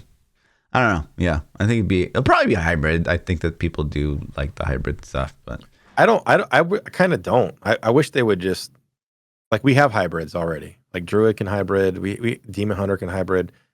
Like give me one, pick one, and like double down on it. Make it like really good at that thing. And then the next expansion, give us the other one. Like you give us a melee for this expansion, then next expansion or next character class you release, then give us the other one. So I don't know, because like we have hybrids already. Like we don't need more hybrids. Okay, if anything, we have one class Barb who is just melee. Like that, they're not really hybrid at all. Yeah, And So sorcerers you can be close should range. consider ranged. Yeah, but I'm think. just saying you can do both, right? So I mean, if we're speaking strictly along those lines, a class that would be strictly ranged, I guess, would be the thing that the game doesn't have. Okay, then do it and make it so. No. But I like hybrid too. Like if you look at Diablo 3, you know, I think my favorite build of all time was Blight Spear, and that was definitely ranged. But my favorite pushing build all time was Poison Scythe, and that was melee. So I don't know. Nice to be able to switch. I've thought about this a lot, and since I've actually played D4 and it's not there, I kind of miss support. But do I miss support? I don't know if I miss support. Like part of me wants to say I historically love playing healers in every game. So like in Overwatch, I love to play support. In Diablo 3, I Z Necroed so much. I Z Witch Doctored. I did all the Zs, all the Z Barb. Gross. I enjoyed it. I thought it was fun. Obviously, you want to have your damage character or your damage spec and go pew pew. But I think it was such a nice change of pace sometimes just to get on that support character. Ugh. I'd rather have like roles. I'm really scared to say that I want it in Diablo 4 though. I'd rather have but roles. I do, but I'm scared to say dedicated roles. Like if anything, like, you know, everyone fills a role in the group. I don't want this idea of like a Z DPS character that just like buffs everybody else. I think that shit's dumb. You want the Holy Trinity. You want people to actually fall into line with tank damage. It'd be cool. Healing. Like Holy Trinity is obviously a system that works, but I think, you know, we can come up with something maybe different than that. But who knows? I want something to bring me into group play in D4 because right now there's no. Wow, there definitely is now. Uber's, you'd be silly to just run all that. Well, to farm the keys, right, or to trade the parts or the bosses, but yeah, I don't know. I want. Okay, that's a definite beneficial system that we used to abuse in D3, even for like let's just say bounties, right? That you could do, but to open the boxes or to even solo farm them. Mm-hmm. But I want a reason to want to group with my friends. I want to make I think there's something to if I can make this build or this character add value to a group setting, I think it makes it more fun. Like I'm a really good tank or I'm a really good healer and I have this really good build that does XYZ. I think it just kind of makes it, I don't know, makes it better.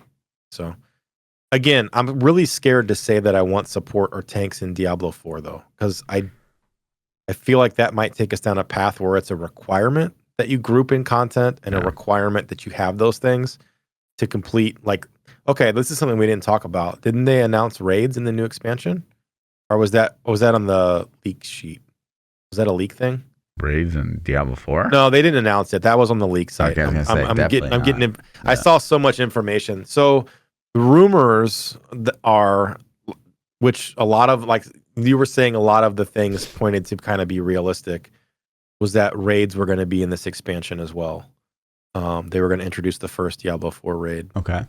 So if that ends up being a thing, how do you feel about it? One, let's just start there. How do you feel about it if they added raids? I don't know. I guess it depends. Like, I didn't mind doing Guardian raids and Lost Ark as long as the population was good. Like, when Lost Ark was popping off, Guardian raids were really fun. And so, like, finding a group to do those wasn't the end of the world. And, like, you didn't just spam that all day. It was only something, like, you could only do it, like, X amount of times per day. 3 times or something. Yeah, 3 times a week. Something right? Unless you bought more stuff. I did Guardian raids in Lost Ark. I actually loved it. I thought it was a blast. Yeah. They were cool. But I play WoW, so I like raids. I understand the concept and I like the concept. I think it's more of an MMO element that ARPG fans may not love. I think Blizzard will get a lot of pushback if they put raids in Diablo 4. I think they'll get a lot of hate from it. Just like, this isn't an MMO, you're making this WoW. But I think they could be really fun regardless. So we'll see. But that's some of the things that, you know, supposedly were leaked, is that raids will come in this next expansion. So, and then they showcased what the screen's actually going to look like for showing what affixes can roll. how this wasn't already a part of the game is still, I think, mind-boggling to both of us. I've seen that before somewhere. I don't know where Diablo though. They just took a screenshot of D3 and like photoshopped it. Yeah. God, I remember who like I feel like we were talking to somebody. I feel like that was the only time we rubbed someone the wrong way. Is we were talking to somebody about this, and we were both like, yeah, like this already exists, like Diablo 3, and they were like talking about like it was like this great thing, and it's just like, well, it is a great thing, but like it should sort of like, yeah, of course it should be there. Like, it should already have been. Yeah, like the fact that it's not there is kind of crazy. I think that's the only conversation. I don't even remember who we were talking to, but I remember them being like, I do vaguely remember, but I don't remember if it was a dev or another content creator. I can't remember either. I was like, oh, maybe he was the exact guy that worked on it or something like that. But. Yeah. He's like, man, I spent 3 months making this thing, and we just shit all over it. Sorry, guy. So.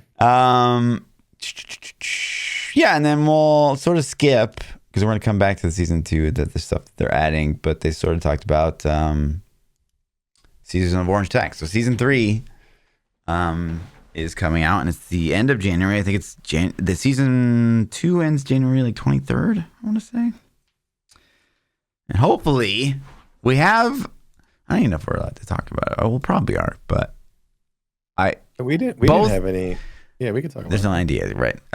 Both times they've announced these seasons, I've been really vocal that Tuesdays is not it for game releases at all. There's just no hype whatsoever around a Tuesday, especially the way they've been doing it. It's like Tuesday like noon. That'll never change is the crazy part. Like, I think you're wrong. I think that there's been a lot of feedback that like this is just like this sucks. I don't think they'll. I think they've been doing it midweek because like they just don't have any experience yet. But once he's become like a bit more fluid, that I think there's reasoning.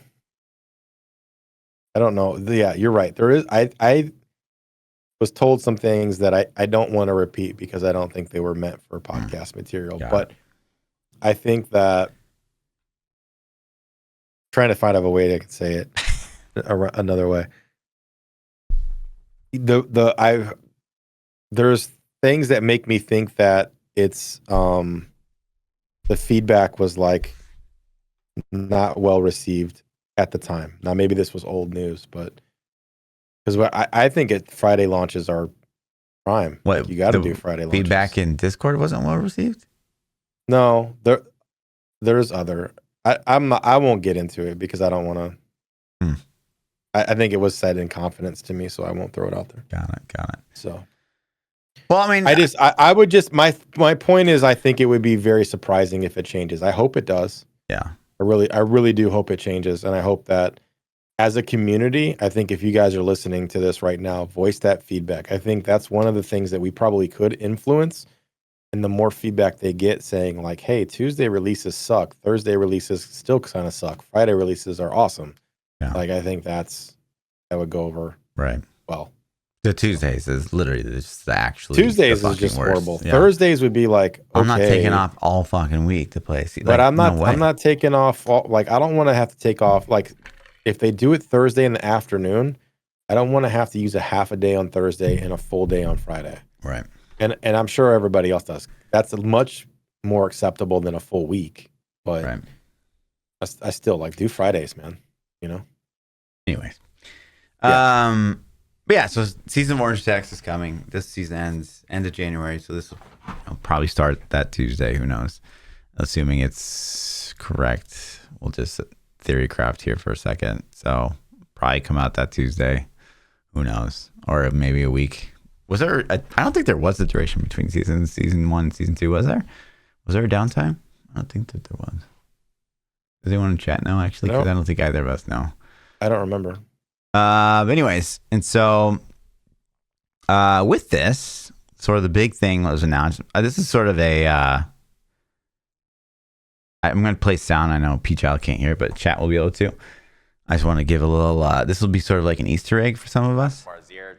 Updates, but they initially start talking about the leaderboard, additional information to talk about Wait for it. Season of the Orange Text as you a little bit more. This is such a cool piece. This is relevant to the season, and we I'm go. excited to find out what happens with this guy. But I want to talk a little bit about one part of Season 3, and there will be many more parts of Season 3. We're going to talk about these more in future Campfire chats, but we wanted to talk a little bit about leaderboards, leaderboard-driven trials. You guys hear that? So he says, we're talking about leaderboard, and some guy's like, yeah! And then he's like, He wants it. he wants This it. guy wants This it. guy wants So we're it. gonna That make was it. me, Jack. Thanks, guy. We weren't going to make That was me, by the way. But anyways, yeah, and so they announced the leaderboards. I'm crazy excited about leaderboards because leaderboards is literally the reason I play Diablo 3 so much. The spirit of the competition. Competition is a big driving factor for me personally. And so, yeah, great. We've been talking about Season 3 leaderboards since Season 0. I'm super excited. But then they start to talk about how it works. And so basically, the TLDR is it's a static rift. We'll just say rift. It's a static rift that you go into with your own character. So it's like a challenger from Diablo 3, but you take your own character in, basically. But it's so I brought this up to somebody. I was like, it's a challenge rift.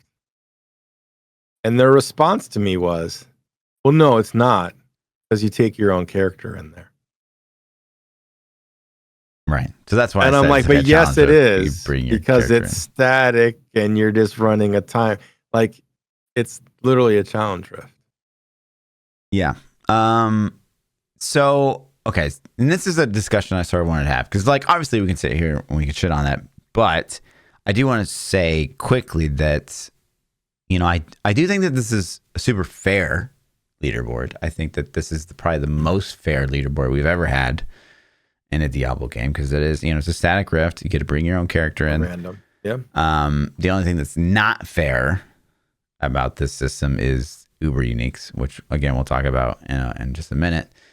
But so you know that's nice, I guess. But you know, it's sort of the spirit, the essence of a leaderboard in Diablo 3 is not being captured here at all.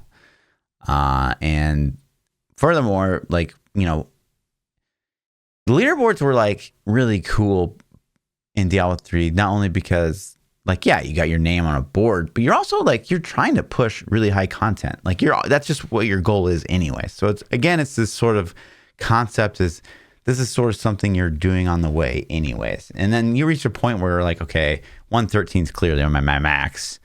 And now I'm going to try to fish and like get that perfect rift so I can get a really good time.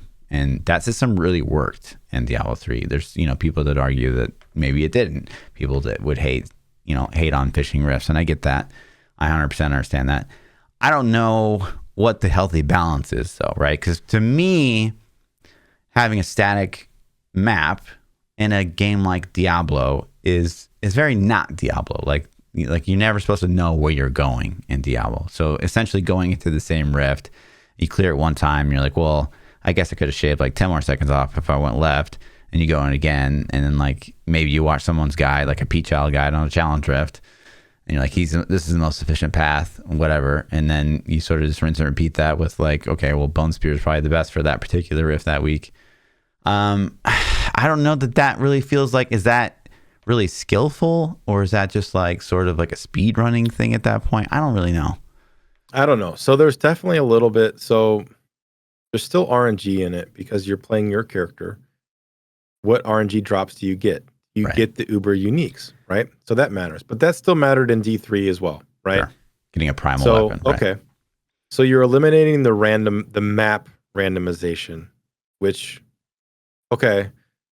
The problem that I have with it, I think, is running the same rift over, the same static rift over and over and over and over to shave off a second or 2 seconds or whatever is going to get super monotonous.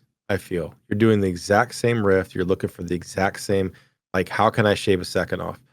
So on top of that, you're going to have it reset on a weekly basis.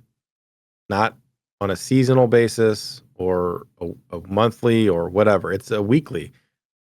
So the people that are going to get the top scores are the guys that are just grinding it out over and over. Or you got to have the gear, so there's going to have to be Right, it'd be the no lifers, which it should be. This is a leaderboard. which is fine. But are you going to get gear from attempting it? Because that's also part of it. I don't know. When you're pushing in Diablo 3, you really didn't do it for the gear. Although you did get some gear if you still finished it, right? So you do get gear here as well. Yeah, but it's not like I don't. Right. Yeah, I don't know. I'm. It's such a weird thing because part of me is like, this is stupid, and part of me is like, well, yeah, this is actually it's fair though, right? It's fair. But So, is that fair? Is Doesn't fair equal what we fun. wanted? Right. Yeah. I don't know. Right. I don't I think know. know. Here, that's the big question mark. My big concern with this too, obviously, I share your sentiment. Like, this is probably on paper, this doesn't sound fun because it does sound like a challenger, which no one ever did really in Diablo 3. You did it season start to get your thing, but outside that, like, it's just not. It wasn't something that I felt was fun personally. I never did it. I know you did it. You like made guides on it, and like that was a big part of your I thing. only did the challenge rift because we had to get the mats. Like it wasn't fun. I ran it once per week. Yeah. And I would scout the map sometimes just for pylons, just to help make a guide, but it just wasn't a fun thing. Yeah. But my concern here is like, one, it's not going to be fun. Two is, if it's not fun, people aren't going to play it. And then Blizzard takes that as, oh, I guess people didn't want leaderboards. But that's not what people not playing it would say. But I feel like that's how they would read it, right? Like, well, you made a leaderboard, but it wasn't fun to play. My initial thought was that they were going to do leaderboards for every individual dungeon. That's kind of what I thought they were going to do. And I had talked to people about that, and that was If I was betting money, that was my bet. That would have been terrible. Is that worse than this? Yeah. Because what are you going to say? Like, oh, I'm rank 1 champions of mine. Check out the leaderboard. Like, who fucking cares? Well, There's 50 fucking dungeons. What if you put a system in where it picked like a different dungeon every week and it was still random though? That'd be better, I think, than this. If it was like that, it's that layout, but you don't know. I think exactly the big hang up for me is that it's static. Yeah, I think if they make it random, and I also think a week is too short of a duration as well. I think I don't know what bi-weekly, monthly. I'm not really sure. They do these mid-season patches. These mid-season patches seem to be a thing. So maybe if that's the plan going forward, that they're gonna do mid-season content, maybe you break the leaderboard up into whatever those patch cycles are. So if you're gonna have 2 major patches in the season, then you do 3 leaderboards, one at the start, one in the mid, one at the end. I don't know. It's a thing. At least it's something to start with, though, right? It gives us something. It doesn't sound very intriguing to me. People used to try to compete on the leaderboards for the Challenge Rift. I would do it the second it came out because I made Challenge Rift guides, right? So literally the second it would go live every day, I would do it. I would usually get like rank, 1, 2, 3, something stupid. And by the end of the week, I'd be pushed down to in the hundreds, right? Because I didn't care. I didn't care enough to go back and run it again to get rank 1. Who cares? Like it didn't matter. So rewards for this also matter. Did they? And I don't remember them talking about rewards. Do you? Well, the only sense of reward we got was the screenshot here, where it sort of just looks like it's for caches for completing it. So I don't know if it's like equivalent of like, a whispering cache or something like that. We'd have no idea, but it definitely says earned by achieving the Seal of the Worthy when competition ends. So Seal of the Worthy is like basically working a top slot. Yeah, top slot. So Like they you're have on the this leaderboard. screen. You can like players not get placed, and you play a little bit, you play it more, and if you're good enough, you'll be in like the top 1,000. Top 1,000, you get something. I mean, I don't know. If the rewards are there, that could be cool. I don't see them putting super crazy rewards behind this. Because it's not accessible by a lot of people, and I feel like they lean towards the mass, not the elite. So I don't see them doing that. I don't know. It's a thing. I'm pretty indifferent to it at this point. To me, this doesn't sound like a system that I'm super intrigued about. And like, ooh, I can't wait to play that. Yeah. I think it's going to be like, man, I don't know. And I think, one of the other negative things here, but it's also a positive, right? It's like, so we're talking about like, okay, this is fair, but is it fun? And so it's like, we're saying like, yeah, it's good that it's fair, but it's also like, it might not be fun. I think one of the best things that happened in D3 for leaderboards was the separation of builds, right? By set. Filters. Yeah. Right.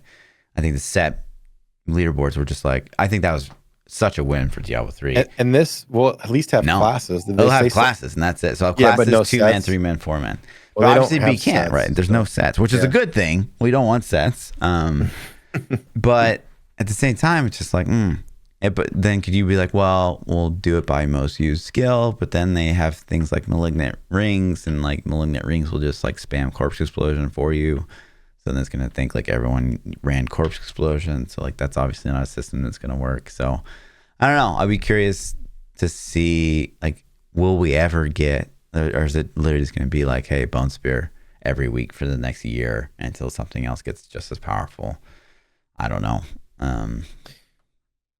Yeah, I don't feel. I feel like this is a very, very rough skeleton for a leaderboard concept that maybe they can iterate on and make better. Yeah. I think so this isn't Valorant, this isn't Apex Legends or even Overwatch. I feel like ARPG's randomness is part of the appeal. I think getting the tile type, getting the perfect pylon placement, getting the perfect monsters, I think that's all part of pushing in a Diablo game. And as silly as it sounds, I think that's what closed the gap between the elite players and the not as elite players, to where people that maybe weren't as skilled could feel like they could compete, because if RNG was on their side, they could compete, they could do it, they could get it done. So I kind of like that, man. I think that's part of the appeal of Diablo 3's leaderboards, was that everybody who put in some work could feel like, hey, I got a chance at doing this. I could get top 100. I could get top 50, Yeah. I may not. And I think that was also part of it too. I remember specifically when I would look, it'd be like, oh, I pushed to rank 18 or whatever. But if I looked at Paragon, I'm like, man, I'm 1,500 Paragon. Everybody around me is 3,000 Paragon or 4,000 Paragon, right? And you're just like, and if you filtered it, if you like went through and looked, and there'd be times where I go through and look at the top 100, like, dude, I'm the lowest Paragon in the top 100, right? Yeah. So I think there were little things like that that made you feel like, okay, this is rewarding to me. It makes me feel good about my efforts. So I don't know if we'll be able to get that out of this system, Yeah, and I mean, that's the other good part about Diablo 4 is like, yeah, there's diminishing returns on like hours played. Yes, you're gonna get your glyphs at 21. The cap is 21 on glyphs. If you get a Shaco, like that's the other thing I think kind of sucks here, is like this is the fairest leaderboard we're probably ever gonna have, but some guy just happened to get a Shaco, and he's played like half my time, but Shaco's like, fuck, it's such a crazy item, especially like for some necro builds. I'm just like playing all season until maybe I luckily eventually find one. I don't know how that's gonna play out. I don't love that idea of just that just goes back to the RNG part of the game, though. You know what I mean? So it's kind of it's not to the extent of a Shaco, right? But D3 had primals. Like you'd see people with like these god tier primals on like every slot, right? And you're like, okay, I played, all season. I have higher Paragon than some of these guys, but yet they're rocking perfectly rolled primal weapons. I think like this is a lot bigger than that, though, because you can get a. I agree. Really I'm not. Yeah, I started off by saying Shaco's on another level, but it's I don't know, man. I don't know either. It would be interesting if they and this is a concept that we probably talked about on the podcast in the past, if they let you play. Like, let's say part of this leaderboard system, they can make it fun. Let's say that you did a clear, right? And then it, obviously the rift's static, but let's say it gave me your build. I could say, oh, okay, I'm going to play Fluff's build and challenge him for his time, right? You're sitting here like, I'm the best Necro, and I'm like, Fluff, I got you, I'm better. And then you can be like, fuck it, prove it then. Here's my, go beat my challenge rift. You're literally playing my character. You know what I mean? In the same rift that I did everything. I think that'd be cool. Wacky from a data standpoint, like to save all that somewhere, like to save every past rift run. Well, the rift would be static, right? So that doesn't change. Yeah. You would really just save your loadout. Because the time saved already anyways, right? Your run's saved. The map's static. It's not changing. Your gear's saved. With how Blizzard handles stash and inventory, like everyone's just going to dupe everyone's items or something. Like, how the fuck is that being run? All the data's already there. The only difference is that you have to load it onto somebody else's client, right? So could that get crazy? Absolutely. I'm not saying I don't develop the game at all, but it seems like the data is already there that they need. So, maybe you could download, like you're going to load up your challenge rift and it takes a second to load it in, or it gives you a loading screen. Like, who cares? Like, I'd be fine with that. But then, like someone's brought up in chats is like, so you basically, like, you just wanted to challenge rift again, because that is someone else's gear, right? Yeah, but I mean, that's like, what else? I'm trying to think of ways to salvage the system.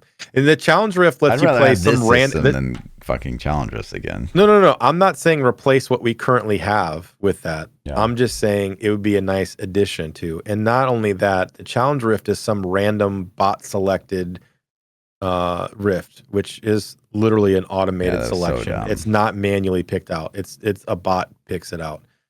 So the new system would be like, I can challenge Fluff because we're friends, because I know him, or one of you guys in his chat could do it. But let's say I do my own, right? Like Fluff's playing Necro. I'm like, Fluff, I'm a better Necro player. And I go take his challenge rift on, and let's say I beat him, don't beat him, whatever.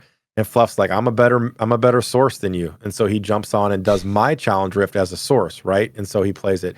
Or whatever. So you can just challenge your buddies. I'm not saying it's limited to only doing Fluff or only doing me. Like anybody can challenge anybody on your friends list or clan list or whatever. Yeah. I feel like that'd be kind of annoying, especially as a streamer, because I'd be like, hey, dude, check the leaderboard. Lord Fluffy's rank 1 Necro again. And then someone's like, I'm a better Necro than you. And then they go and play my rift like 200,000 times and they beat my score or something like that. Like, look, I'm a better Necro. I'd be like, go fuck yourself, dude. Sounds like an ego problem, honestly. Maybe. I don't know. I'm just throwing out ideas, man. I don't think that's the best idea either. Like, but I don't think the leaderboard, the way that it's going to ship in season 3, is something that I'm like, I can't wait to do it. I don't know. We'll have to see how it works out and plays out. Yeah, I'm interested. I mean, honestly, I'm excited to see how it plays out. I think season 3, on the surface, I hope it's not a Tuesday launch, but it probably will be. I mean, I can't assume I'll probably be going the hardest if there's a leaderboard. This will be the season I go the hardest for sure, because like to me, that's what's really been lacking. That vacation time you don't have. Huh? No, got it. I'm not doing that, but I'll be playing a lot if there's a leaderboard. It just depends on like, is it going to be competitive? Is it going to be like skill based? Really, it's hard to say based on paper here. We'll see. Yeah, that's probably one of the biggest pieces of Diablo news. I mean, the expansion and all that stuff was cool. We didn't get any gameplay or any real character info, but I think the season 3 leaderboard thing was probably the biggest relevant piece of news that we got, because that was like, okay, how are they going to implement this? I know. I think this was actually the biggest piece of news. Will there still be season journey when the expansion launches? Who asks these fucking questions? Who picks okay, who picks? I'm not even. Yeah, it's such a layup. I'm gonna be nice. I'm gonna try to not be as toxic. Okay. Yeah. Who I do think honestly, the more, and I guess we'll talk about this in a minute too with what's coming in season 2, but like I was sort of happy in when Diablo 4 was like sort of still being worked on, that like the armory system wasn't going to be in the game, I was like, yeah, I'm good with like you sort of locking in a character. Like Path of Exile is that way. Like you're not going to just go switch a build in Path of Exile. You start a new character, you play something else. But I think that this game is just different because it's not that complicated. There's not an infinite amount of legendary aspects per character class. It'd be nice to just be like, you know what, I'm going to kill some Helltide, I want to run some Blood Surge, and then poof, I go into Nightmare Dungeon and I'm playing Shadowmancer again. I think that this game lends itself to that 100%. I think that it's a complexity issue. Yeah, it's a complexity issue for sure. Like PoE's complexity makes that a thing, and that's what I wanted D4 to be, but it's just not. It lends itself more to the casual side like D3, and the armory makes sense. The punishing part is you can't just level up another character to have a different build like you could in D3. In D3, it's like, oh, I want to have a Z barb and a regular, Hoda barb. Okay. Hey, will somebody power level me a barb real quick? Okay, 6 minutes later, you have another barb that you can just put gear on. So it doesn't work that way. Armory is needed. They talked about it. They're going to add it. Did they say they're going to do it? Did they say we're actually doing it, or they say we're talking about it? I can't remember. What was the question? The armory? I think they said they're actually looking doing it, right? into it, I think is what they said. Oh, okay. They're just looking into it. Yeah. I thought it was confirmed, but I could be remembering. I think that sounds right. Yeah. One thing I kept hearing people repeat was like we're working on overhauling itemization. Like I was just like, damn, already. Like game just came out. Which, I'm in favor for because I think that this is pretty basic. But yeah, I don't know. I don't think it'll ever be complex though. Yeah, like this game is always like this is like the casual ARPG forever. Yeah, I lost any faith in complexity, and when D4 launched in such a casual itemization crafting state, it's like this will never be PoE. This will never be even mid. Like it's there's nothing this simple. One sentiment I heard sort of repeated over and over of people that were, that came up to me and were fans that either work for Blizz or all these people work for Blizz. But I had this from multiple people, like they were talking about the New Meta podcast. And, one of the things that they talked on were, one of the things we bring up a lot is like, I wonder if like this being this way is because it's like needs to be playable on console. And like everyone I talked to was like, yeah, 100%. They're like, oh, we have this cool feature. We have to scrap it. I don't know if we should say this, but I'm going to say it anyways. Right. Sorry, guy. But like, we have this really cool feature and concept, and can't play it on we console. We couldn't implement it on console. Like there was no way to do that on console, so we had to scrap it, completely rework it or scrap it. Sorry. And I'm just like, but feels bad. One of the things as well that we sort of want to come back to is this roadmap for what we can expect to see in season 2 coming. Again, I think this is cool. I think that this is. I did not expect season or mid-season content to come out. So like, I think that's pretty cool. I think they're going to be able to get away with it if they do this like weekly leaderboard thing. They announced Midwinter Night, and I looked over at you. Do you remember what I said? So we're going to get Santa hats. Yeah. I think I said Santa hats first. I was like, we're going to get Santa hats in D4, and you're like, yeah. But they did a cool twist on it. But go ahead. Malignant Reigns came out last Tuesday, my day 1 of season, and I think that those are neat. They came to the Eternal Realm as well, so like they're permanent, which is pretty crazy.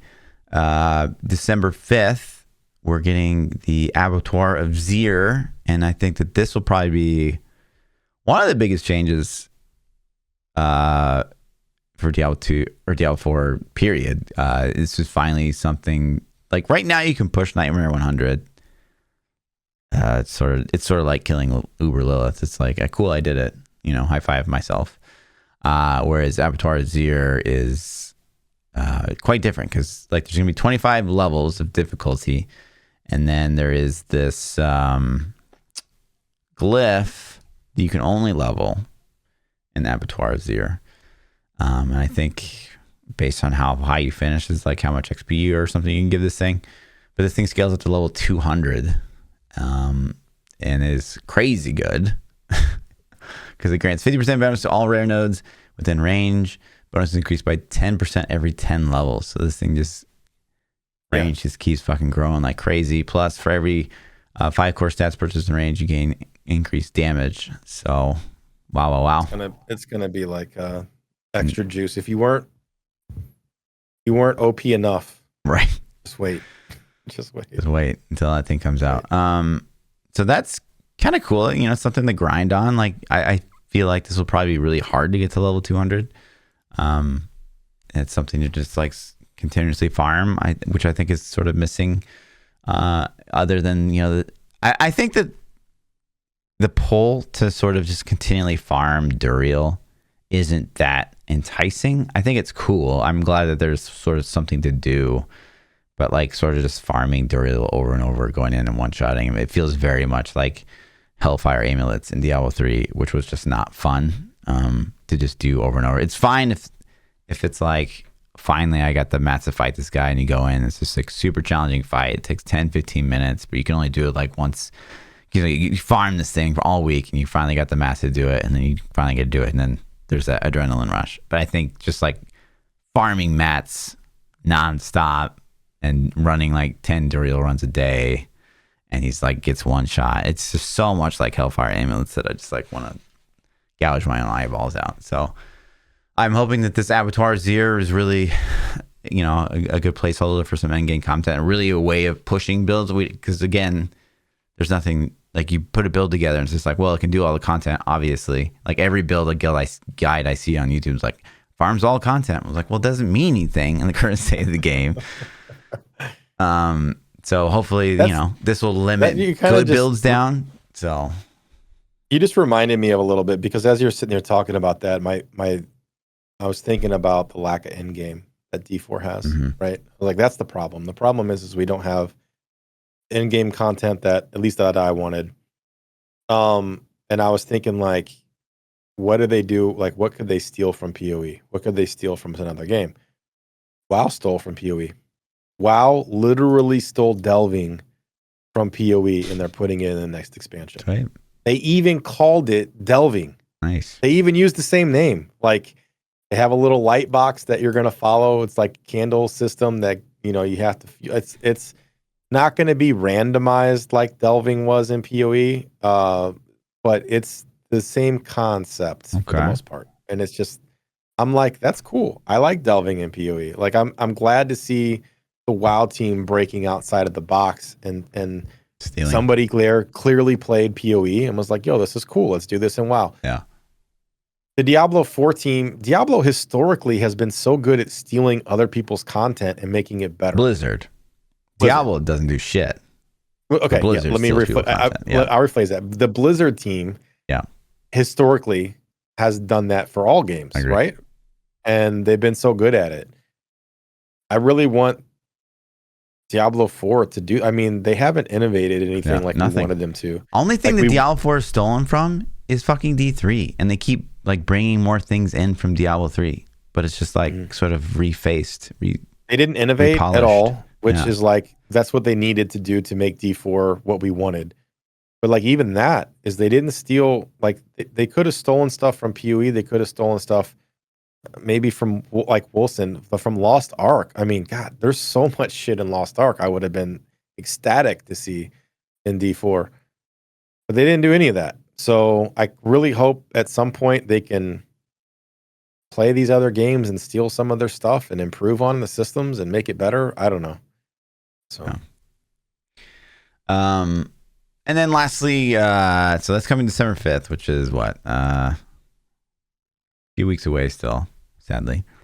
But it does give you time to, PChild, to level up and get to level 100, get your glyphs maxed out, get your gear farmed up December 5th. Abattoir, gotta hit T25, buddy.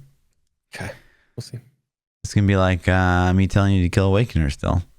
We'll see. We got Season of Discovery dropping on November 30th. Nobody cares. And then December 12th, So toxic.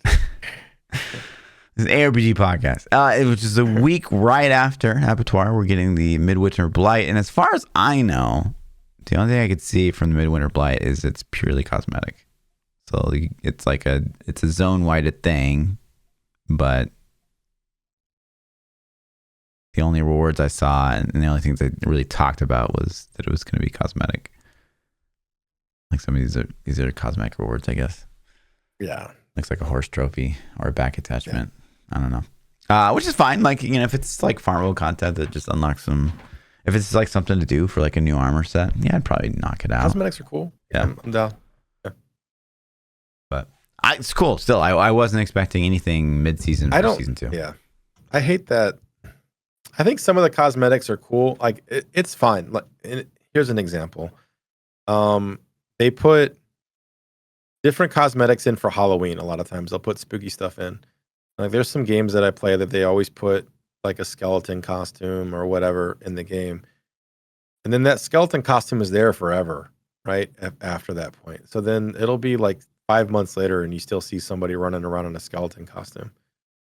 And I kind of wish they would limit it to the event. Like, okay, if your event's running from here to here, maybe make it easier to get the costume, but then you can just only rock it for that event. Or like for the Christmas thing, I don't have a problem per se with Christmas themed stuff. If you want to put a Santa hat in the game, I'm not gonna lose.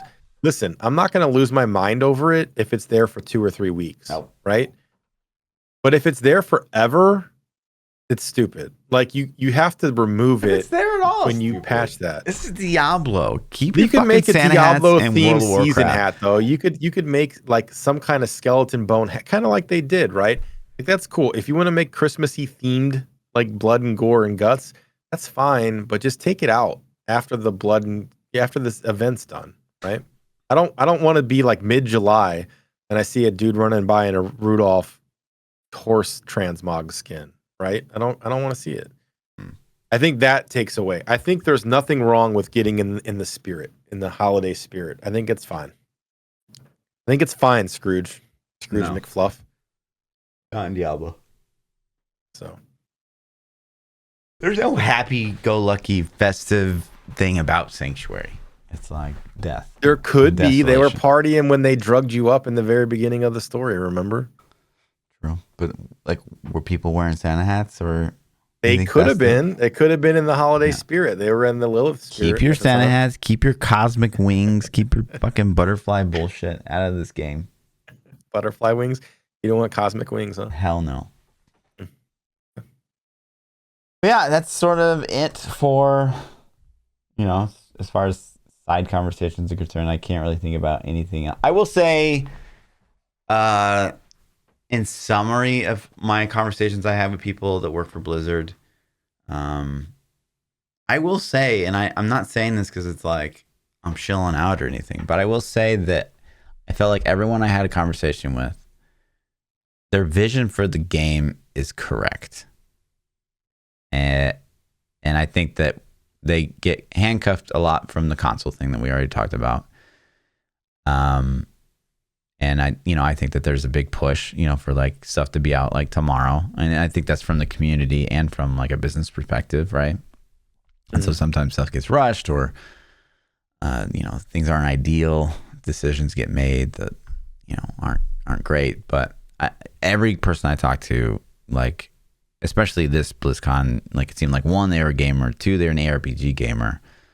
And they had a good head on their shoulders. I will say there's been BlizzCons in the past where I had conversations, and I'm not saying any names, but I just be like, wow, like out of touch, like completely out of touch.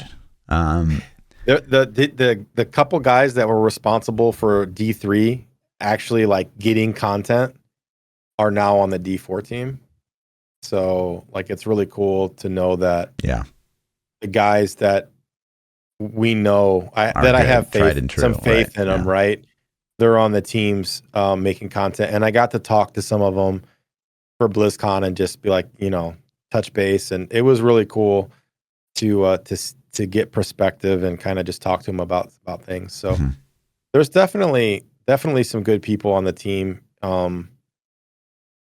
there's a lot of people on the team Yeah. though. It's a big ship to steer, and when you're trying to change direction of that many people, it can take time. You know, it can't pivot as fast as a smaller dev team. So I have faith. This is something I've said forever, is I think the skeleton is there for a really good game. It's just going to take us some time to get there, and I'm hoping they deliver on this expansion, and I'm hoping that the expansion really puts out the game I wanted D4 to be, so we'll see. So hypothetical, right? Okay. So, we were talking about the BlizzCon opening ceremony, and I'm literally saying, like, I really don't think that there's anything that World of Warcraft could ever add that would make me want to play that game. Mm-hmm. What's it going to take for PChild, co-host of an ARPG podcast, to want to play Diablo 4? I don't know, man. They have to innovate on something. They have to give me some reason to want to play it. Like, I don't know what that reason is, but they have to give me something. Like, when the WoW announcements that dropped, they weren't things that were like on a list that I was like, if they do these things, I'll get excited. They just had things, and when they announced them, I was like, yo, that's awesome. So I don't think it takes a lot for me to be in a place. I think having an in-game activity that looks fun and compelling would make me go back, would make me try it out. There's been times, in the recent, where I've been like, let me see, let me go check it out. But ultimately, I'm like, I don't know. I think the release cycle of other things too. Like, so I love WoW. That's no secret. You've been watching the podcast, you already know. I didn't know how much WoW you played until I went to this BlizzCon and like met your whole WoW team and stuff like that. What do you think I was doing for the last 2 years? I don't know, dude. I thought you're just like variety gaming. I knew you rated once a week. I didn't know you rated like 3 times a week. Yeah, I was rating 2 to 3 nights a week. So yeah, I was spending like about 8 hours a week rating for the last 2 or 3 years. I play a lot of WoW. Historically, I've played a lot of WoW. I played a shit ton of Diablo as well, though. So it's just WoW has more content. They're constantly getting some kind of content to play, Yeah. And you don't get the classic loop, and it's fine. I'm not going to try to explain it or make you understand it, but classic is a different version, and then also retail. So there's just so much content there. I think for me to go back to D4 though, I would need to see, to really like go crazy. I want to see some cool itemization, and I want to see cool end game activities that make me go. It's the gameplay loop. The gameplay loop needs to be fun. Whatever the end game gameplay loop is, it needs to be something that you're like, oh, this is fun, this is cool, I enjoy doing this, and my character is getting better, and I like what I'm doing. And I think they missed it on itemization. And I don't know, has loot management gotten any better now? I mean, once we learn the tricks and we're like, okay, you can pick up items and then you can sort your inventory and you can go through stuff, and if it's below this, you already know it's garbage and blah blah blah, right? But like, I felt like in D4, I spent a lot of time picking up stuff and then looking at stuff and IDing stuff and trashing it. And Blues had no upgrade path. Like, so, you know what I mean? It's just so many fails in that department. Yeah, they at least, like, when you get to World Tier 3, you don't see normals anymore. When you get to World Tier 4, you don't see. Then you start getting ancients, and then like you don't see the previous tier anymore. Like, that's not even shown. So like that, there's way less loot vomit than there was. Okay, so they don't do that at all. They change it to turn it off now, or it doesn't drop, or you just don't see it. I don't know if there's a button you can press to see old shit. Okay, so it's all ancient items or whatever. Well, I mean, if it's a legendary, there's a chance you want the legendary power, so those still show. But if it's like yellow or blue, yeah, I mean, there's just a lot of things, and I'll jump back in and see what quality of life improvements they made. I don't think quality of life improvements are the reason I stopped playing though. Like those are obviously nice to have, but I think in general it was more of systems. It was like I didn't like the systems. Like we didn't have end game systems, we didn't have crafting systems, we didn't have even spec change systems. Like they would like here was probably the moment when I was like, man, this kind of burns me out a little bit. I had my source, and when they nerfed the build that I was playing with no real system in place for me to swap and try to figure out what I was going to do, I didn't have all the legendary powers I needed to switch over. I was like, well, it's a philosophy that I heard Wyatt talk about on D3, and Wyatt said this on some interview like early on in D3. He's like, I never want a player to log into D3 and be less powerful than he was the day before. That introduces power creep, which is a problem in itself. But it also feels really shitty to log in to your character and then be significantly less powerful than you were the day before the patch hit. Sure. You know what I mean? Are we talking about the barb sort patch? The barb source nerf. Which they said they're not going to do again. Yeah, I get it. But I'm saying like that was like one of the things I was like, man, this is frustrating, right? Sure. Or this sucks. This isn't, why am I grinding this? So yeah, I don't know. I think endgame. I think if you wanted me to do it, you asked what would it take to get me back, I would say good endgame systems. So fair. Yeah. Okay. What do you want? I mean, you're playing now, but like, what's your wish list? What's your like? Oh my god, I'm hyped. Yeah, I still. I think that the game is in a better spot. I want more endgame systems that you feel like you're progressing through. I feel like the grind ends too fast, especially now. I mean, I get it feels better that you're getting 100 because like 100 isn't like the end game. 100 is just like a milestone, right? Mm-hmm. So like one game like 100 to me should be when the end game opens up. Like I think that is sort of their vision. I think that right now, they're thinking about how before I think they thought of like 100 is like you're done. And I think now it's more of like, no, 100 is just like a stepping stone. And now like your glyphs or you're like that's when you're sort of done with your character's like, growth. And that's not a small amount of time to get all your glyphs to 21. But I don't know. I feel like, if I'm looking at Path of Exile, the things that like I just does it love. feel rewarding though? Like getting your glyphs to 21, does that feel rewarding though? Oh, it's definitely. I think it will feel more rewarding when there's Abattoir Azir, because right now it'd be like, well, no, it doesn't feel because like, you're ready for everything already. Yeah, that's kind of that's kind of the feeling is like once you get to a place, it's like progressing this character isn't worth the time investment Exactly. that you put in to do it, and that's the thing that makes me want to play or not play. Is like is the reward for putting my time into this game fun? Is it worth it? And that's kind of how I always judge what game I'm going to play. Is it fun or not fun? Is it worth the time or not worth the time? And if I feel yes, then I play it, and if it's no, then I don't. And that's why I play a variety of games, because for a little bit it might be like, oh, this is fun, I'm going to play this, and then once I've like, nah, I'm done with that, or it's not worth the time investment, then I quit. Yeah, and I agree that like there's still an element in Diablo 4. I don't know exactly what it is, and I think it is to that point of like, I wish there was just more progression systems. When I got my Shadow Mincer to level 100 last season, or no, season 0, and I was like, okay, cool, like now I can finally farm up some of the other gear from some other builds. But instead of, it didn't feel fun to sort of, since you can't switch specs, it didn't feel fun to like, well, I'd rather have like a guy that I can just like play Bloodlance on. And well, then the best thing to do is to make a new character, because that's what, Blizzard essentially wants you to do, right? Because they said they didn't want to have like the armory originally.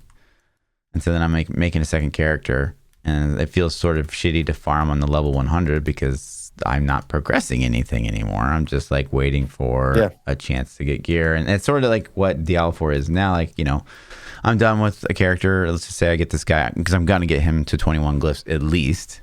Probably going to farm out like really good pieces of gear that I really want in each slot, get those perfectly leveled up, I would say I'm probably going to min-max this character in like one more week, and then I'm waiting on Avatar. Yeah, and then it's like, then what though? Like, yeah, and then it's like, and so then the push right now in Diablo 4 is like, well, yeah, we'll try to get those, uber uniques, but it's like, I don't really care about for the uber what uniques though? that one. If you don't need them, it doesn't make you like you And I already have would. the I mean, power to do everything. Having Yeah. Shaco for Avatar would be huge, and that'd be amazing. But like, is it When he super comes fun to out, just farm, like to go in one shot Duriel to leave, reset dungeon, go in one shot Duriel, leave, reset dungeon?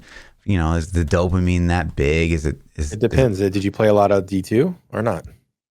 No, of course. I mean, yeah, I did, but like, I never did. I'm how everyone making else a did, bad right? joke. No, I get it. Like, you're doing the Mephisto runs over and over. Yeah. So, character progression is always the most compelling reason to play, I believe. I think that's why I like WoW so much. And WoW handles it in a way that a lot of people don't like, yourself included, is they time gate. Yeah, like on WoW, your character progression's time gated. That doesn't work in an ARPG, and I get that. But that's why you play. You literally play World of Warcraft to get gear, and I'm hooked. Like, I love the game. I don't necessarily say that I love the time system, but it works. It works really well in WoW. So in an ARPG, if you're not going to time gate, there needs to be some progression system that you're constantly striving to make your character better. But there also needs to be a reason to make your character better. If you can already one-shot all the content, what does it matter? Diablo 3 had that character progression instance of Paragon. So once you had all your gear in D3, you still ground Paragon. Regardless if we liked it or not, that's what we did, right? And we all said Paragon sucks, we should put a Paragon cap on, et cetera, et cetera. Paragon's gone now, but what's the point of grinding your character? Well, I think that's Blizzard's problem is or really in general of ARPGs, some of the mentality is like, well, I always need to be progressing my character's power. I always need to be like progressing my character, my gear, something, right? But there's way more things you can do in an ARPG, right? Like Path of Exile, I'm going to give this a perfect example. You have the Atlas system. Like, it's in your best interest, in the interest of potentially getting better gear, to really fill out your whole Atlas, to spec your whole Atlas skill tree, to do all these other systems that don't directly affect your character, but it feels like you're progressing towards an end goal of potentially getting better gear. So there's ways of faking content. And it's not faking content, it's super fun. But like, it's not that you're progressing your character's power, it's that you're like, you have to put these hours, this time into the game and activities that are fun, because it unlocks this potential to sort of like maybe. Yeah, and when I say progressing character power, I don't literally mean like I want better. No, I'm not saying you are, but I'm saying that that's what people think, right? Like, the only way is to give Paragon, and that's character progression though. So like your Atlas example, that's not character progression. To me, that's your character progression. You're progressing your character's ability to do systems. You didn't have that progression when you started. You've earned it. You've unlocked it. You've worked towards it. It's like lateral progression. It's not character progression. It's like you're things definitely you have opening to do up systems and you're opening up talents. But it's not locked to a character. It's like, it's like it's just not. It's nothing to do with your character's power. You're not continually increasing your character's power by opening up the Atlas and specing out your Atlas skill tree. It has nothing to do with your character's power. You know what I mean? So we need systems in the game. It's giving you like opportunities to. Yeah, I get it. I understand what you're saying. Yeah. So maybe in sense of just encompassing that, I would say that progression in general is a thing that you should always be striving towards, whether it's character power or accessing content that you don't have access to, whatever it is. Those are the systems that you want to work towards. Yeah. Like those give you the fun. Like, and they gate, I don't know, man. It's weird because I don't want D4 to be WoW. Like, I love WoW for what it is, and they have systems that work, but I don't necessarily want them all in Diablo 4. Like, you have to have, there are checks and balances. Like, you want to run this content, you need to either have it unlocked because you've done X, Y, and Z, or your character has enough power level to actually be competent in doing the content. It's there, it's waiting for you. That's the carrot. You want to do this thing? Cool. Get the juice to do it. You want to do this thing? Cool. Get the attunement to unlock it, to get inside of it, right? those are all various systems. And I feel like D4 doesn't really have any of that. It's like, oh, you got your set working, you got your build going. What am I going to keep grinding for? And maybe some of the new, like this new boss that they're going to add, maybe that's one step in the right direction of, hey, here's some more stuff you can go do. So, yeah. I think that's the other thing. It's like, yeah, you know, in D4's progression system right now, it's like, okay, Helltide's up. Okay, Helltide's not up. Maybe we'll run the vampires. Okay, vampires, those bounties are done. Okay, let's go to nightmares. And eventually you get to the point where like, well, you don't really need to be running nightmares anymore. So then it's just like, well, I guess I'll make an alt.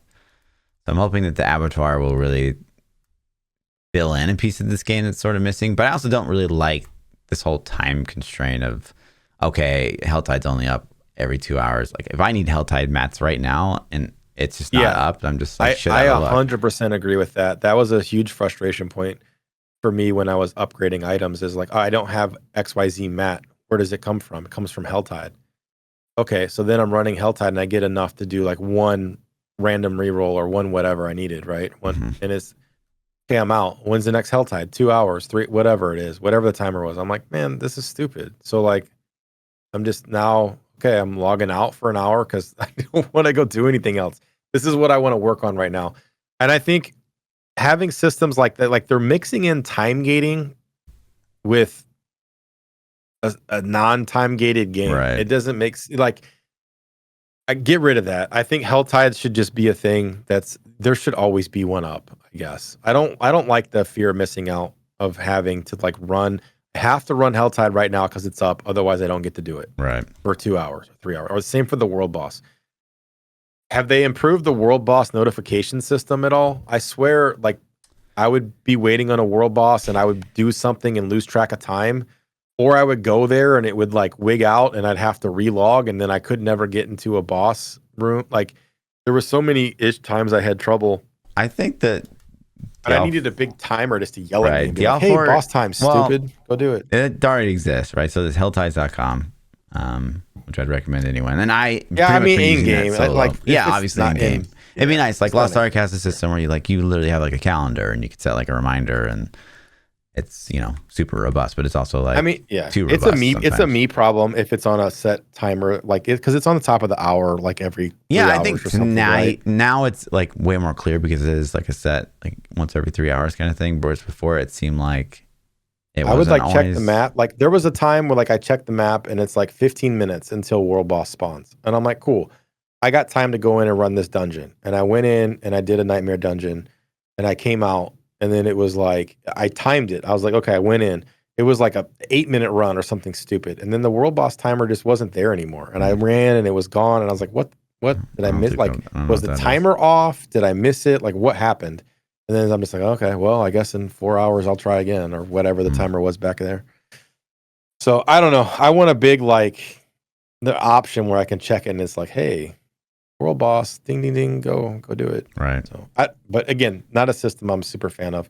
I would rather he's just always up and like you get a kill every 3 hours or 4 hours or whatever. Like let's say it puts a debuff on you where it's like, okay, you can't kill another world boss for 4 hours, 3 hours. That's kind of like when he's cache is, right? Kind of. Yeah, that's what he's going to spawn anyways, right? So it's like, but he's always up, so I can go to the spot and kill him on my schedule. And then I just get the debuff. I don't know. I'm okay with the world boss how it is. I think it should be like this like Pog social event. I just hate that again. It's just like is it though? Like kill him in like 5 seconds. I know. That's what I'm saying. Yeah, I'm with you. It shouldn't always be like I don't know. I guess it'd be cool in the sense that it'd be like, well, can I solo a world boss right now? I guess it'd be cool for that regard, but. I mean, there should be some aspect. Like, I'm not required to group for. It's sort of like the only kind of group content I'm kind of okay with, because it's like, yeah, if people are there, great. If not, they're like, I'll try to just take this guy out.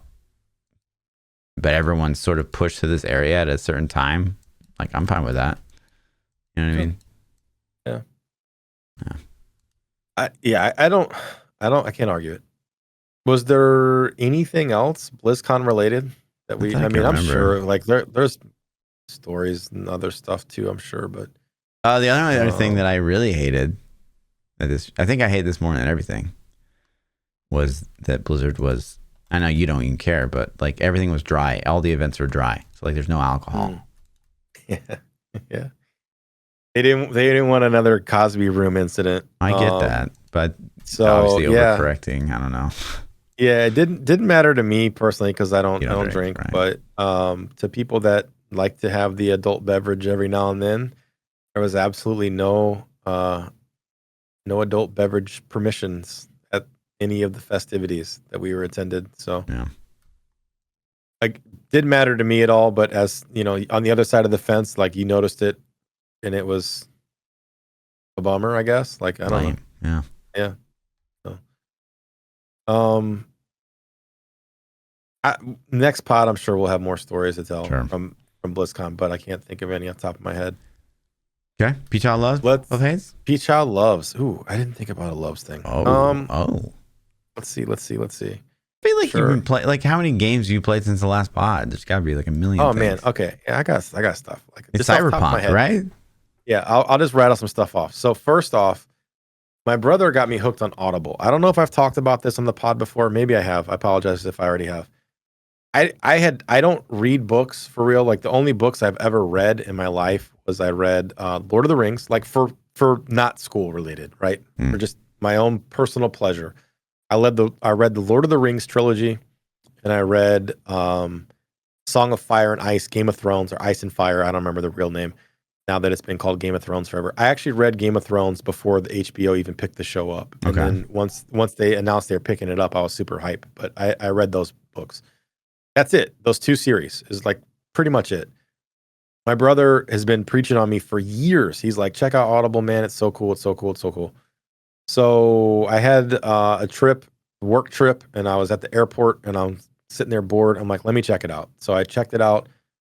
He got me listening to a series called The Mistborn by, I just went brain dead. Brandon, whatever. Hold on. I'll pull his name up real quick.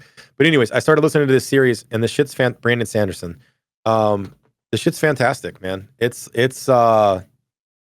I'm almost through the third book of the series, and it's been phenomenal. So I spend a lot of my time now. If I'm like, I don't know what game I'm going to play, I'm just going to go listen to the audiobook, and I'll go sit in my little chair behind me right here, and I'll just listen to the book. It's fucking fantastic. Okay. Anyway, aside from that, so if you haven't, the point I'm making with the Audible stuff is the book series is great, but I'm not a book nerd. I don't really read a lot, and it's something that I never would have thought I'd be into. It was a really cool experience. If you haven't ever checked it out, then check it out. And if you need a good fantasy book series to try for your first time, listen to Mistborn by Brandon Sanderson. The Final Empire is the first book. It's fantastic. Good way to listen to while you're driving. Video games, my loves. I played the new Cyberpunk expansion, and they put out the 2.0 patch. Absolutely phenomenal. I don't know if I talked about that last pod either. I feel like I might have, but I think you just talked to me about it at BlizzCon. I just remember. Was it? Yeah. The Cyberpunk expansion was absolutely amazing. The 2.0 remake. If the game would have launched in the state that it's in right now, it would easily be top 5 for me, maybe higher. And I think that most everybody that played it would have been like, this was such a fantastic game. But just, it launched in a bad state, and people have a bad taste in their mouth. But if you own Cyberpunk or are thinking about picking it up, get it on the cheap. Probably one of the best stories I've ever played in a game. Storytelling, the cinematic feel, like they made the game really immersive. Like you feel like you're living in cyber. Like it's good, man. It's worth checking out. Cool. That's it. That's all I got. And Okay. I'm playing Retail WoW again, and I'm rating on Retail WoW, and Gross. it's fantastic. Lame. Gosh, I have 2. Okay, so I have Fluff loves, which is rare.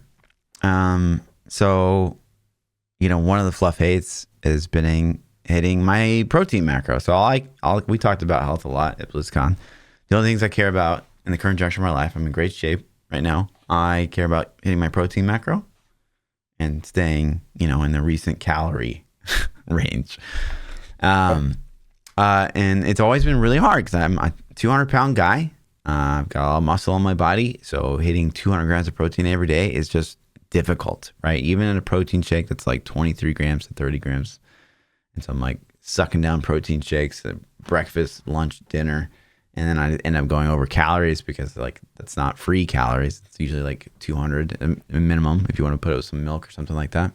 Anyways, it's just always been a pain in the ass. And there's something to me that feels super unhealthy just about having that many protein shakes. I'd rather have, like chicken all the time, but having pre-made chicken's also super gross. Like if you've ever meal prepped chicken before and then, by day 3, it's like, well, this doesn't taste. It's like all dried out and hard. Yeah. I've been there.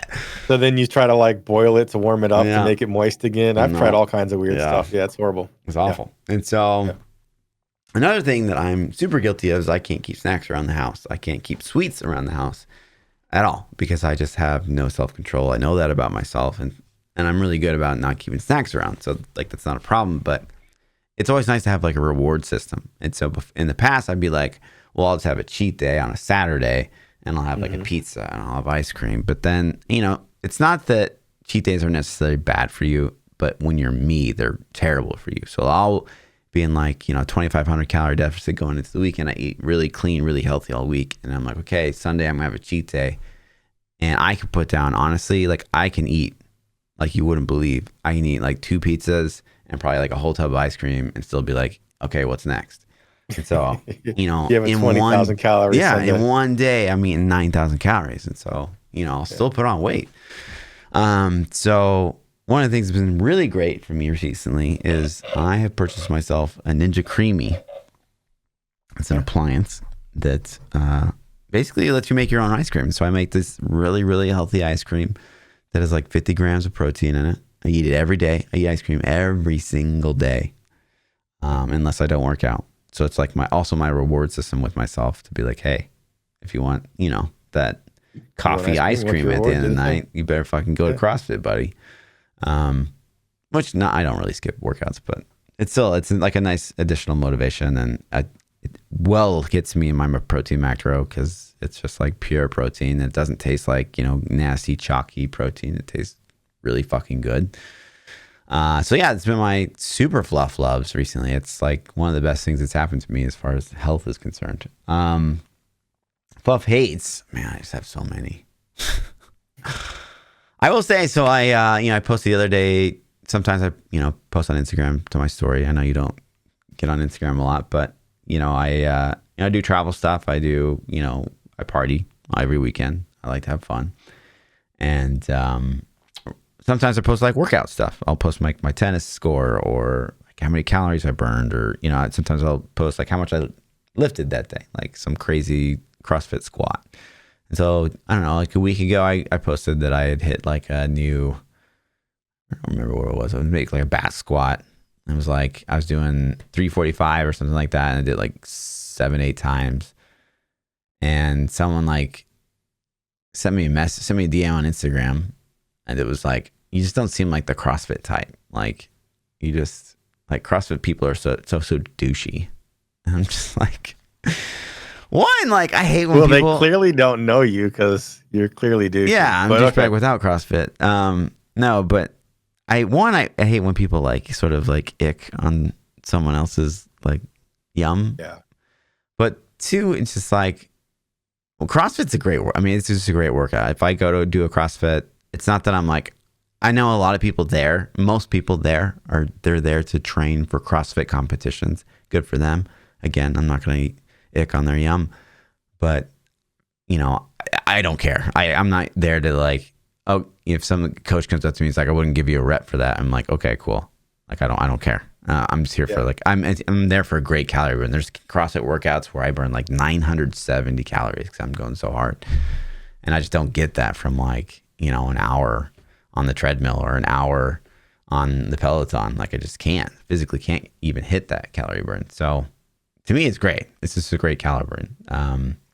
But to sort of like hit on a whole, I don't know, lifestyle of people, I think it's just like really, really gross. But it's just some random ass hate mail this week, I guess. This is my Fluff hates. I got some PChild hates. You want to hear my hates? Oh, I always do the loves. rare. I got some hates. So auto bans. Oh. PChild hates auto bans. I'm going to Okay. tell you guys some stories. These are good ones. I've been banned in 2 different video games, 2 completely separate video games in the last month.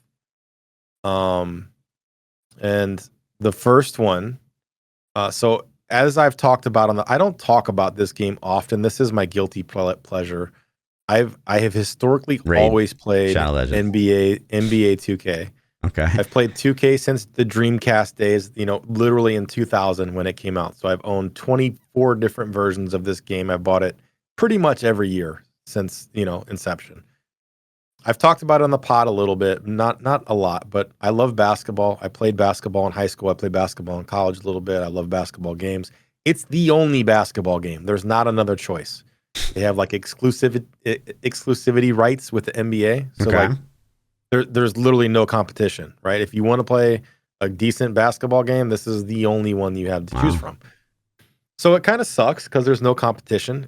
And over the last, I would say it started in like 15 or 16, they progressively started getting pay to win and monetization and pushing the customers as far as they can because there's no options, right? So anyway, 2K24 came out in October, like the 1st or 4th or something, really early October. So I buy the game, it's $70, and then you make a player, and think of your player as being a Diablo character. Okay. And to get your skills unlocked, it costs the in-game currency, which is called VC, virtual currency. Very clever. So you can either play the game and earn the VC by playing the game, which they have now neutered at this point to such an abysmal level to force you to spend real life money to do it, which I won't do. I'm already I bought the game. I'm not going to give you another $100 just so I can play my character, right? So I of course, being the Diablo streamer and player that we are, what Diablo players and ARPG players always find the most efficient way to do a thing, Of course. right? So I start testing their in-game systems, and I find one that gives me a payout for playing the game. I find the one that gives me the most payout for the least amount of time playing the game, right? Okay. Then I find out, I discover over the course of, this is several days of me just testing things. I figured out that I can set up a game mode where I can have the computer play itself, and I don't even have to participate. I can just say, I'm a You're spectator. fucking botting, bro. You're a No, botting. listen, it's their game. It's their systems. I'm not doing anything. All I'm doing is not picking a team to play on, right? I'm just saying play. They have a payout for if I have the computer play itself. Not my fault, not my problem. I didn't design the system. I didn't make the system. They did, and it's playing itself, right? You can be like, well, I didn't design the system at Infinite Paragon. I'm not playing the game. I don't see how this is an offense on my behalf that they have a system that pays you out for having the computer play itself. Okay. That's not I didn't design it. I didn't design the reward scheme. I didn't code it. Like, all I'm doing is playing the game. So I found an efficient way to get more by editing the roster. It's like you get more if your team wins. So, okay. So I edited my team to be really good, and I edited all the other teams to be really bad. Anyway, long story short, they banned my account for me using that system, for me having the computer play itself. And I'm like, okay, I get it if you don't want me doing that. That's fine. But you can't ban my account for using a system that you designed. Like, it's literally a game mode that you designed. If you don't want me doing it, just say, hey, bud, like, please don't do that. Slap me for the ban for a day. Take the currency away that I made doing it. I'm okay with that, right? But to permanently ban my account, I'm like, hold on a second now, buddy. Secondly, they shadow banned my PlayStation console so that no other account could play on it. So my kids couldn't play either on my console. And I'm like, okay. So I'm like, that's a little extreme. Like, that's kind of what you do in video games. You always figure out a way to do it most efficiently. And the most efficient way was a game mode that they designed that I let the computer play itself, right? Your mentality right now is sort of, it sounds like, was there, okay, you can't be the only person that ever discovered this, obviously. Oh, no, I'm sure there's other people that discovered it. So did they like sort of, was this like a Blizzard situation where like, hey, we know this exploit where you play the teams? Nope, no press was ever. Okay. If they put out a thing saying don't do this and I did it, then ban me. I'm okay with that. If they slapped me with like a 7-day suspension and said, hey, we don't like this, don't do it, I'd be like, okay, cool, got it. If they were like, but they didn't do any of that. They were just like insta permaban, shadow ban, console ban, everything. So have you like reached out to the company? And they actually never even told me what I was banned for. They never actually confirmed that's what they banned me. That's the only thing it could be. Right. But they never actually told me that's what it was. And I was like, if you guys don't understand that this system exists, I'll be happy to explain to you what I'm doing. Like I'm using this game mode and I'm doing this thing. Like you guys designed it, right? Yeah. So anyways, I put the ticket in. It took them 30 days to answer the ticket. 30 days. Wow. They were like, we're experiencing high volume. Please wait. Was the only response I would get. And so 30 days later, they're like, congratulations, we've removed your ban. That was literally the message I got. And I was like, congratulate, like it was a false positive that was auto triggered when I made too much currency is what happened. It was an automated ban that hit me. And it's not a congratulations. It's like, hey, sorry, our automated system messed up and got you. Or it's like, hey, we really don't want people making this money this way. Please don't do it. Like, tell me what you did. Like, I think there should be a thing where they say, this is what you did. Don't do it. You know what I mean? Or at least be able to explain. To ban your account and say, we don't have to tell you why, I just think feels shitty. Yeah. Like, it's like, you're taking money that I spent on the game and you're telling me I can't play it anymore. At least give me the justification for why you're doing that. I think it's a very shitty practice to be like, you're banned and, oh, we're not going to tell you why we banned you. Yeah. So it's kind of like me and BlizzCon forever. Yeah. It's just, it's silly to me. It's like, if you don't want people getting paid out it's like, let's just say, I don't know, man. I don't know how to describe it. If you don't play 2K, I don't understand how to describe it, but yeah, it wasn't anything malicious. I didn't use any software. I didn't use any hacks. I didn't use any cheats. They built a game mode where you can be a GM of a team and run a team, and that game mode pays you out and doesn't force you to actually play the games. It lets you manage the team and be the manager of the team. What are those games called where you just like set up the dudes? Like simulator, like football. Like there's a lot of them for football simulators where you just play the coach or whatever. So anyways, I don't know, man. It's kind of silly. So they unbanned me and they're like, congratulations, we unbanned you. I just think it's funny because they're like, congratulations, we fucked up, but you're not banned anymore. So I don't know. And then the second one was Overwatch. I got banned in Overwatch this week. It just happened yesterday. Wow. Apparently they didn't tell me what I was banned for in Overwatch. I just got an email that said your account is suspended and this code of conduct is not allowed. I played a 7-hour Overwatch session yesterday with a buddy of mine. We were doing comp all day. I have been chat banned in Overwatch before. The time I got chat banned, I specifically know what I did. Me and another tank. Me and another tank were talking a little trash to each other. Okay. And 100%, I could be like, okay, we were both saying some things, so I get it, right? Why do you get that heated over a video game?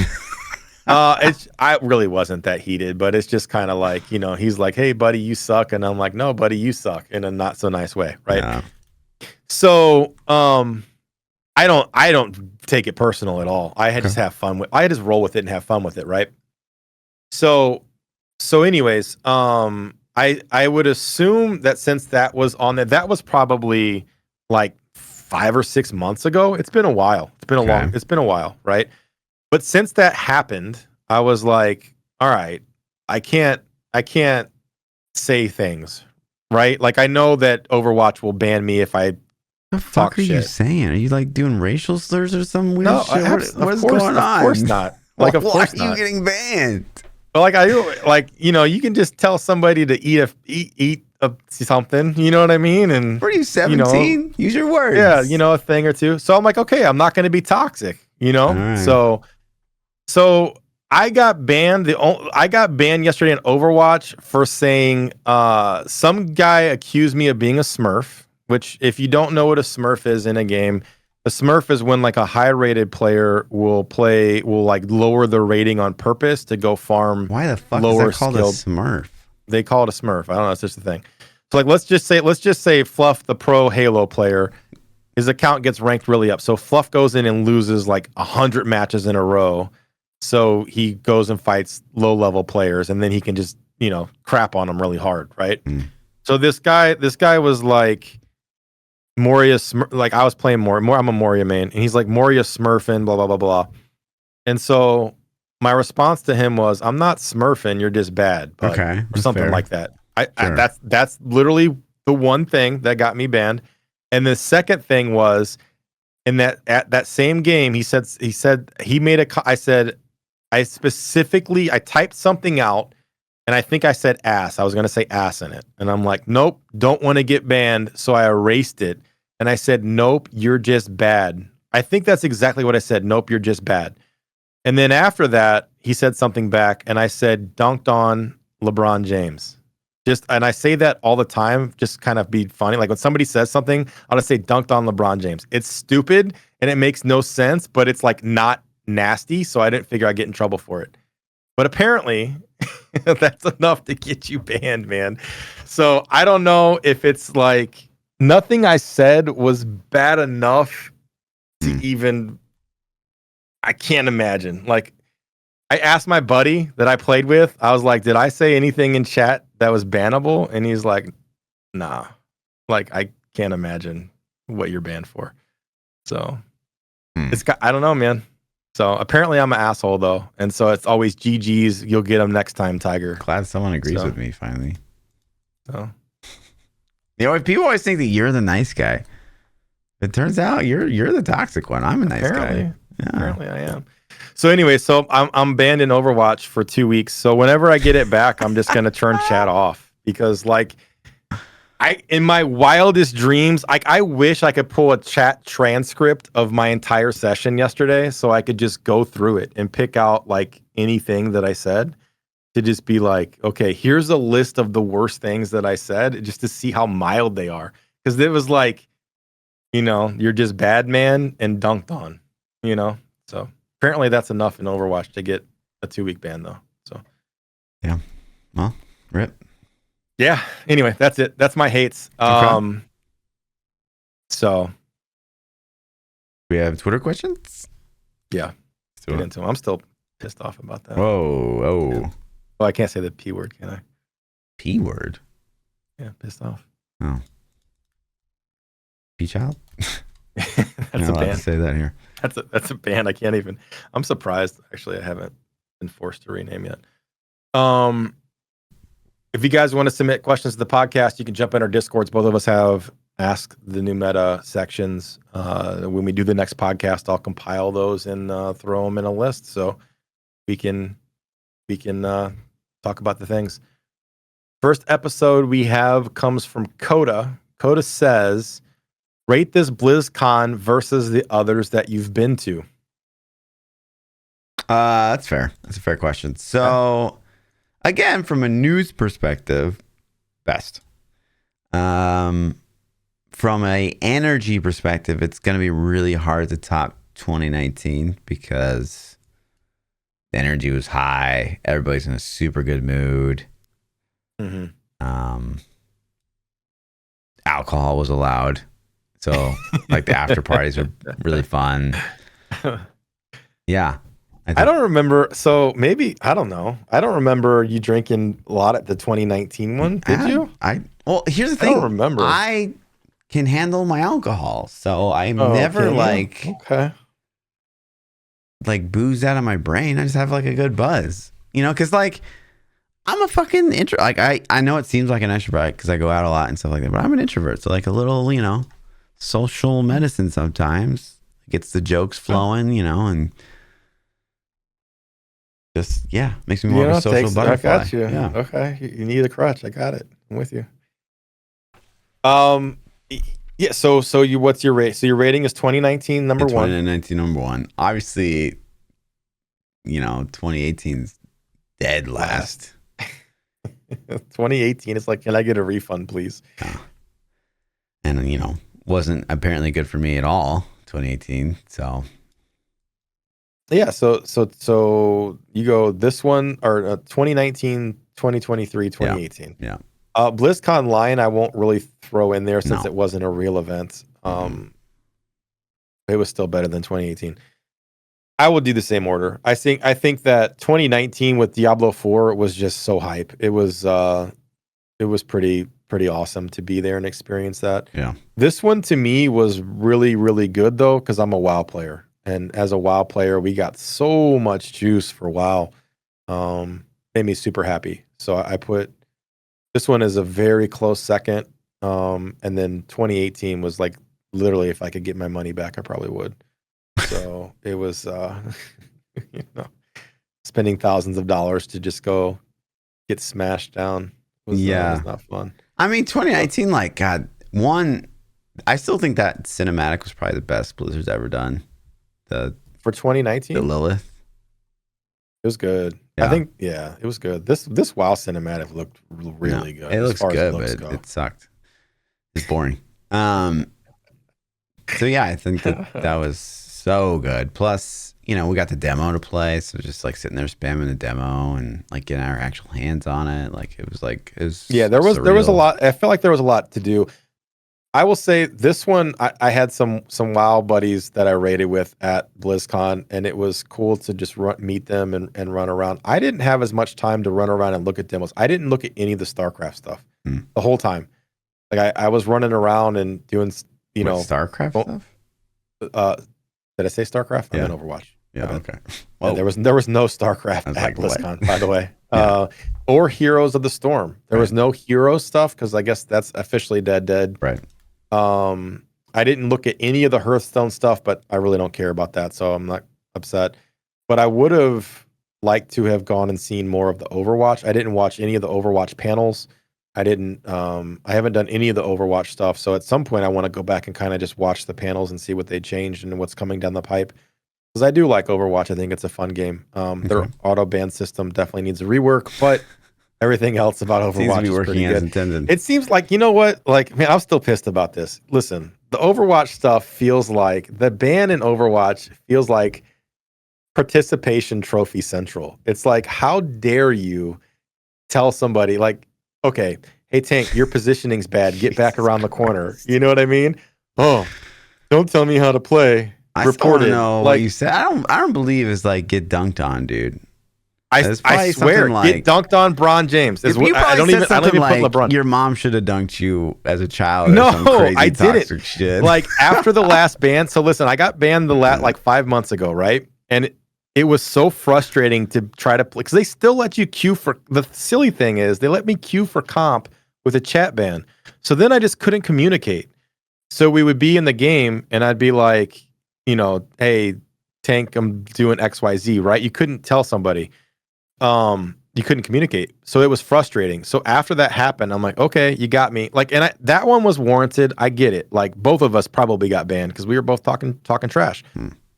So I specifically didn't say anything that bad. So it's silly. It just pisses me off. It's like, how dare you? How dare you say that somebody could do something better or isn't good? Dunked on, and you're just bad at the game, man. So I don't know. I had somebody tell me that they got banned for calling somebody a leprechaun. I don't know if that has meaning behind it other than you're a leprechaun. But hold on, I'll actually pull the message up that I got. They said it was literally in their email. Like that was the reason that they got chat banned. They actually put it in his email. Leprechaun mean something in gaming? Does it mean something that I don't know? I would never guess a Smurf. That still doesn't make sense to me. Like the little Smurf is a thing. That's been a thing for a long time. No, I know, but like, what's the origin story? Because like a Smurf is just the little blue guys. I don't know. Maybe because they're little. With the white hats, right? That's a Smurf. Yeah, the blue Smurf guy. Hold on, I'm pulling up this. This what did he say? I don't know. I can't find it. He said that. Oh, this guy got banned. He says because he said, this is his quote that he told me. Shut up, leprechaun. He got banned for saying "shut up, leprechaun." That's silly. That's if and I don't disbelieve him because at this point I was banned for saying "dunked on" and "you're just bad, man." So like it's an automated. My theory is that it's an automated system that if you're going against a group of guys and they're queued together and all of them report you, or you have XYZ number of reports in a certain period of time, that you're just auto banned. You know what I mean? And to me, it's crazy. Like, shut up, leprechaun. That's ban worthy these days. Like, come on, man. I don't know. That seems a little weak to me. You know, I just don't feel like we're getting the real story here. That's the real story. I wish I could produce chat transcripts so I could be like, listen, man, here's every message I typed yesterday. Here's all of them. And so you could actually read through them. So it's crazy, man. I don't know what to say. So maybe it's something else though. I don't. Maybe I'll get a response. I actually put a ticket in, and the ticket I was like, "Hey, I'm not asking you to reverse the ban. I'm asking for clarification on why I was banned." And I got a post. It was literally just here's our conduct of policy rules or whatever, right? And I was like, "That's cool." Again, not trying to say reverse the ban. Just tell me what it is I got banned for so I don't do it again, right? Because I'm sitting here thinking, like, was it really from saying you're just bad, man, or dunked on? Because if it's for dunked on, I just won't say dunked on. Like, I guess I won't ever say it again now anyways, but I don't know. Crazy. I feel like you're missing the lesson here. The lesson here is just... The lesson is to say GG's well played every game. Exactly. No. If he calls me a Smurf, I'm gonna be like, you suck. I'm not a Smurf. Like, I'm not that good. I'm mid tier at best. Like, you know. And you're like, I got friends who will verify I'm not that good. I got you. Yeah, you know. So it's like, I don't know, man. I'll come in chat and be like, yeah, he sucks. He's not Smurf. Yeah, he sucks. You're banned for life now because you said I suck. That's my point. That's the whole point of this. Is like, I didn't even say that. I didn't even say you suck. You know what I mean? I said you're bad, man. So anyway, Hex says, what's a video game that has the most mind-blowing plot twist you've ever played?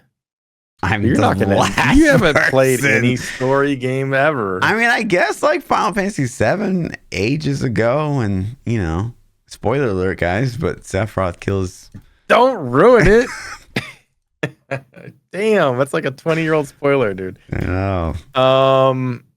That's a good one. I didn't even think about that. That's probably the only RPG game you've actually listened to the story on ever. Probably true.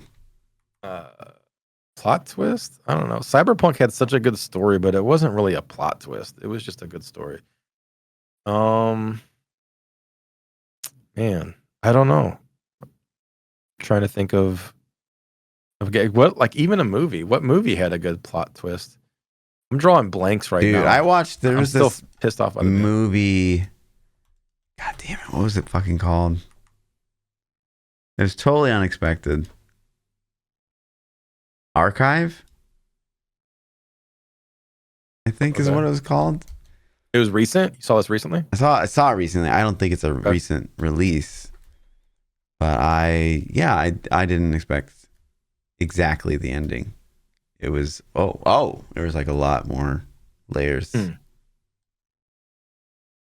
I don't know. I honestly I can't think of anything right off the top of my head. So I'm trying to think of any RPGs that I've played lately, and I can't. I'm drawing blanks, so I'll have to come back. You don't even play AAA RPGs anymore, so yeah. Dirtnap says, "What immediately tells you someone is an a-hole?" Oh man, there's a lot of things. Talking about how successful you are. I think is an automatic. Oh man, I heard that you're a fucking douche. On the plane ride back from BlizzCon.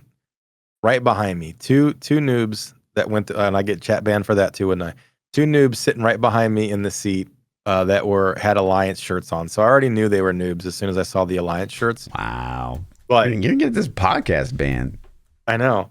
So they were sitting right behind me, and the guy kept talking about how many millions his startup company had made and blah, blah, blah. And like, just listening to this guy talk, there's absolutely zero possibility that he has made any profit on this startup. Like, just listening, I'm like, man, dude, there's absolutely no way. Yeah, and he's sitting behind you, not in first class, as a millionaire. Yeah, right. Like he was saying 5 million or something is what he had made in the last year. Sure. Yeah, and he's riding like Economy Plus and United, So I mean, I would probably do the same if I was a millionaire, but at the same time I wouldn't be like, oh, guess how much I made. Yeah. They were talking so loud too. Like I had my AirPods Pro and like I have second gen AirPod Pros, and the noise canceling in the second gen is pretty phenomenal, if I'm being honest. And I could hear them like they were sitting in my seat. I'm like, how loud are you guys talking? Like, relax, guys. So that's yours is the money. I would have to agree. I think if somebody's flexing, it's pretty annoying. I think another thing is this might hit too close to home because it's my brother, but he fucking loves telling people or talking to people about him being polyamorous, even when no one asks. So I think that's an immediate like trigger. Even like, what? Even when? When no one asks. Oh yeah, he just brings it up. Yeah, just like I just see him in the corner somewhere talking to someone about being polyamorous. It's like okay, cool. Like good for you, man. I know. Like what? I mean, this is. I'm like, can I talk about the story? Which story? The ink story. I mean, sure. Why not? Why not, dude? Okay, he's not going to listen to this episode. I don't know, but it's still a funny story. So I think he would laugh at it. Probably if he is listening. Don't be mad at me. So, Fluff has his parents own a lake house that's in the middle between the two of us. So it's a pretty equal drive. And so last summer or a couple summers ago, I don't remember now, Fluff's like, hey, gonna go to the lake house. You and your wife want to come up and kick it? Like, absolutely. So we go up. We have a party weekend at Fluff's lake house down in Lake of the Ozarks. Great time. Fluff's brother's there. He's got his girlfriend. That was the second time you guys came down. The first time I think it was just like what you, me, and Lindsay and your wife. First time it was just and your buddy that divorced you and stuff. Chris, yeah. So this time your brother was there, and your brother's an interesting guy. I don't dislike him. He's entertaining though a little at times, right? Yeah. So yeah, like but anyway, he's got his girlfriend there, and we're down at the dock, and I see his girlfriend walk by, and she's got this tattoo like underneath her breast on her rib cage area, right? And it's your last name, which is obviously also the last name of your brother, right? Mm-hmm. So I see this gigantic your last name tattoo, and I am like, am I reading that right? It says property of, and then your last name. So it literally said property of Fluff. Kiefer. You can say it. It's Kiefer. It's fine. Okay. It says property of Kiefer, right? Like, what the fuck? And so I go to my wife and I'm like, does that say what I think? Does that say that? And she's like, am I blind? And she looks and she's like, yep, that's what it says. Wow. And then so I'm like, Fluff, what the hell? They had only been together like a couple months at best, right? No. What? It had been a while? It had been a while at that. Well, I mean, it wasn't that long, but not long enough to get your name tatted, property of. When is ever a length of time to get your fucking name tatted? Anyways. So the funny part is that the funny part was when you asked me, and we were like, does she have a fucking private? I was like, no, like, don't be an idiot. My brother would never do that. That's so stupid. And then we went out, and like she was wearing a bikini the second day. I was like, oh my fucking God. Yeah, it does say that. Yeah, it's fucking crazy, man. And the funny part is they're not even together anymore. Right. So that is the moral of the story, team. Don't get names tatted on you, especially someone- not property of. If someone tells you it's a turn on that you get their name branded on you, don't fucking do it. Oh my god, man, shit's crazy. So Better anyway, question, be like, what is it about that you think is great? so funny. Yeah. Squid Star says, was there a TV show series that was so good you watched it again? There's several, honestly. Okay. I really, really enjoyed Californication season 1. I thought that was quite good. Season 1 was very good. Yes. I didn't. How many was there? I think there lost was like 4 or 5. Yeah, I think don't know. like season 3ish. I stopped watching Yeah. it, but the first couple were very good. I'm with you. Obviously Friends I've seen countless time. And can we say another Fluff hates real quick? Fucking Matthew Perry, dude. Like, what the hell? Oh, yeah, rip, dude. 54 was it? Did they even say? They said he drowned in the pool, but was it drug overdose? Did somebody murk him? Like, we don't know what think happened so, for yeah. sure. But So. it's sad. It's super sad. I honestly like that was.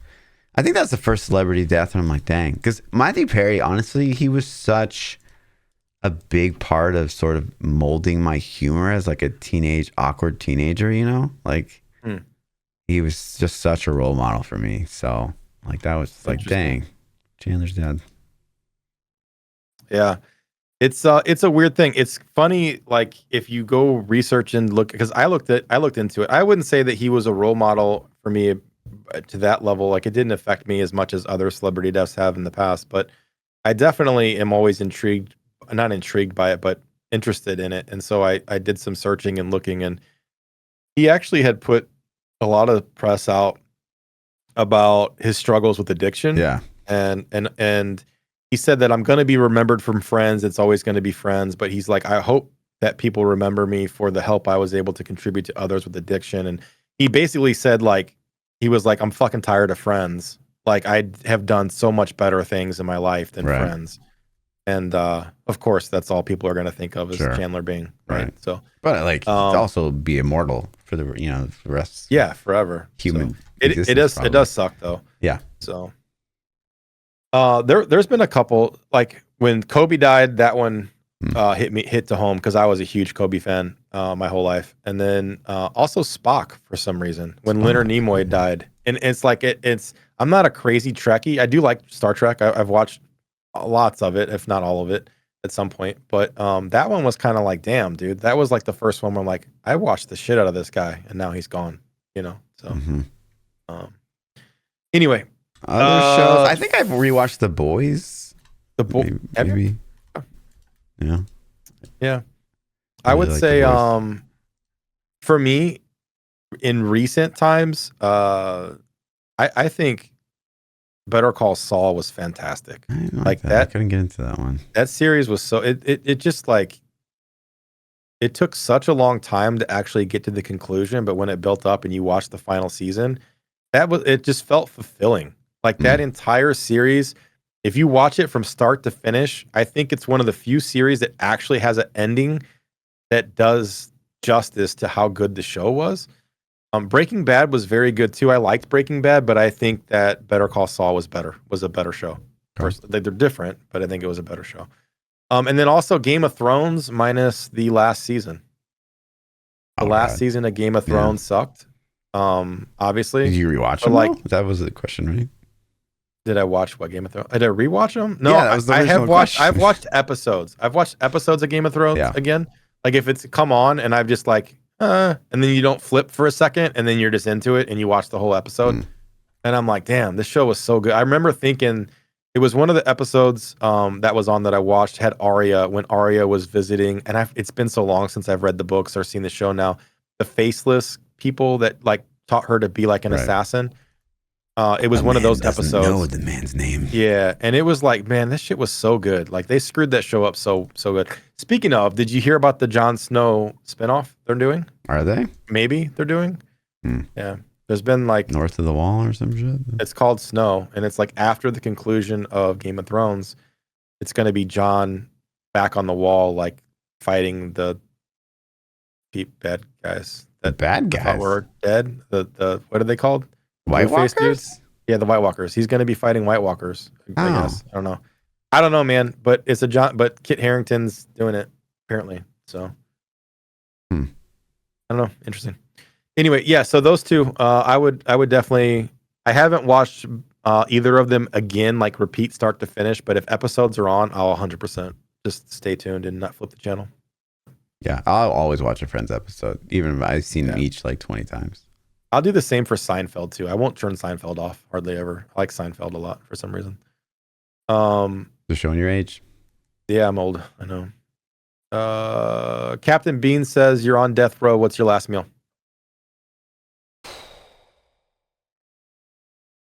Can I make it just like a big meal, or it can only be one item? Oh, I mean, I guess a meal, like a dinner, so a couple items. I mean, it's me, so I can put down food like crazy. So Okay. I want a do you tikka masala with some garlic naan. I would like I don't even know what that is, but okay. Shakespeare's pepperoni sausage jalapeno pizza. Oh, you get to pick the place. Okay, I'm with you. Hell yeah, Right? dude.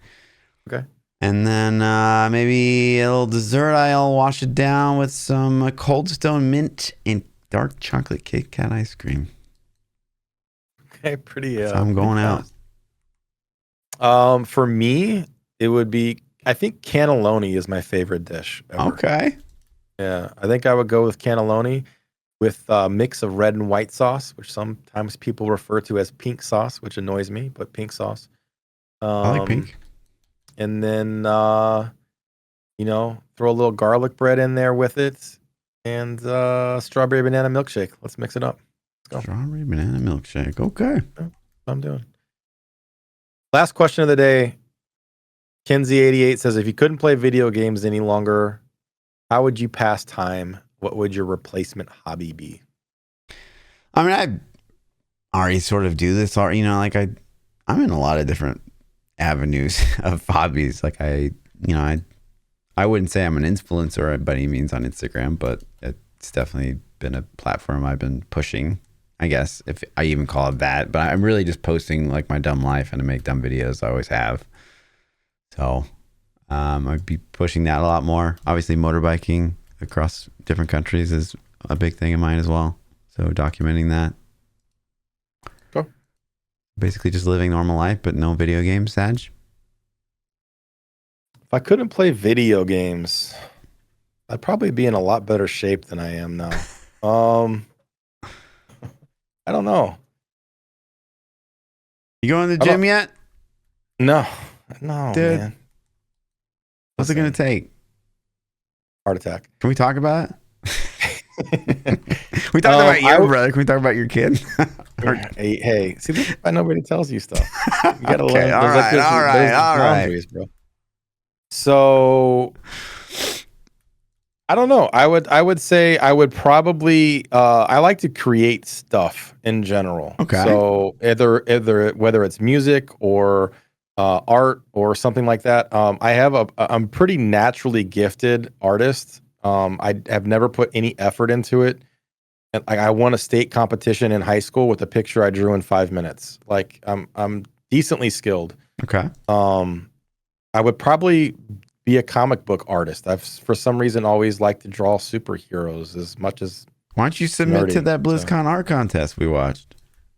I just don't. I haven't drawn anything in years, like 10 plus years, but I used to be okay. I mean, it's been a while, so I probably would be super rusty, but so yeah, I'd make something. I would either create music somehow or art, or I just like to create things. So I don't know. It'd be some kind of creative process. Cool. That's it. Why don't you draw me like one of your French girls? Draw you with one of my French girls? What? Like what? One of your Titanic quote? No. Oh, is that? Yeah. Who watches Titanic? It's pretty. Apparently, you have like lots. Of course, everyone knows that line. I didn't Draw me like one of your French girls, Jay. Like, come on. No, I didn't know that. Really? Line. No, Try I to help didn't. me out. I've only seen. So I went to see Titanic in the theater in '97 with my girlfriend at the time. I don't know why I remember that, but we didn't watch the movie. Oh. You know, so that's the only time I've seen it. Okay. That's it. 3-hour new meta pod. Is it really? 3+ hour new meta pod. Yeah, 3 hours, 9 minutes. Is this the longest one ever? Is it? Gotta be. I don't know. Doubtful. Gotta be. I still have stuff to talk about. You do? I don't know. Well, Probably. maybe that means we should do more of these. No, we should wait. We should wait a while. Cool. We got to get more juice. Abattoir is here. Can we do a WoW podcast? No. Come back and play WoW, and then we'll just do a WoW podcast. Fuck no, dude. Or a movie review podcast. We could do that too. We could do that on the side. Yeah. God All knows right. we'd never agree on that. Yeah. If you guys want to catch more of me, you can follow me at Twitter at ThaPChild. Very rarely streaming on twitch.tv/ThaPChild. Yeah. And you know where to find me. Lord_Fluffy, double those underscores on Twitter. We'll see you boys when we get more Diablo news.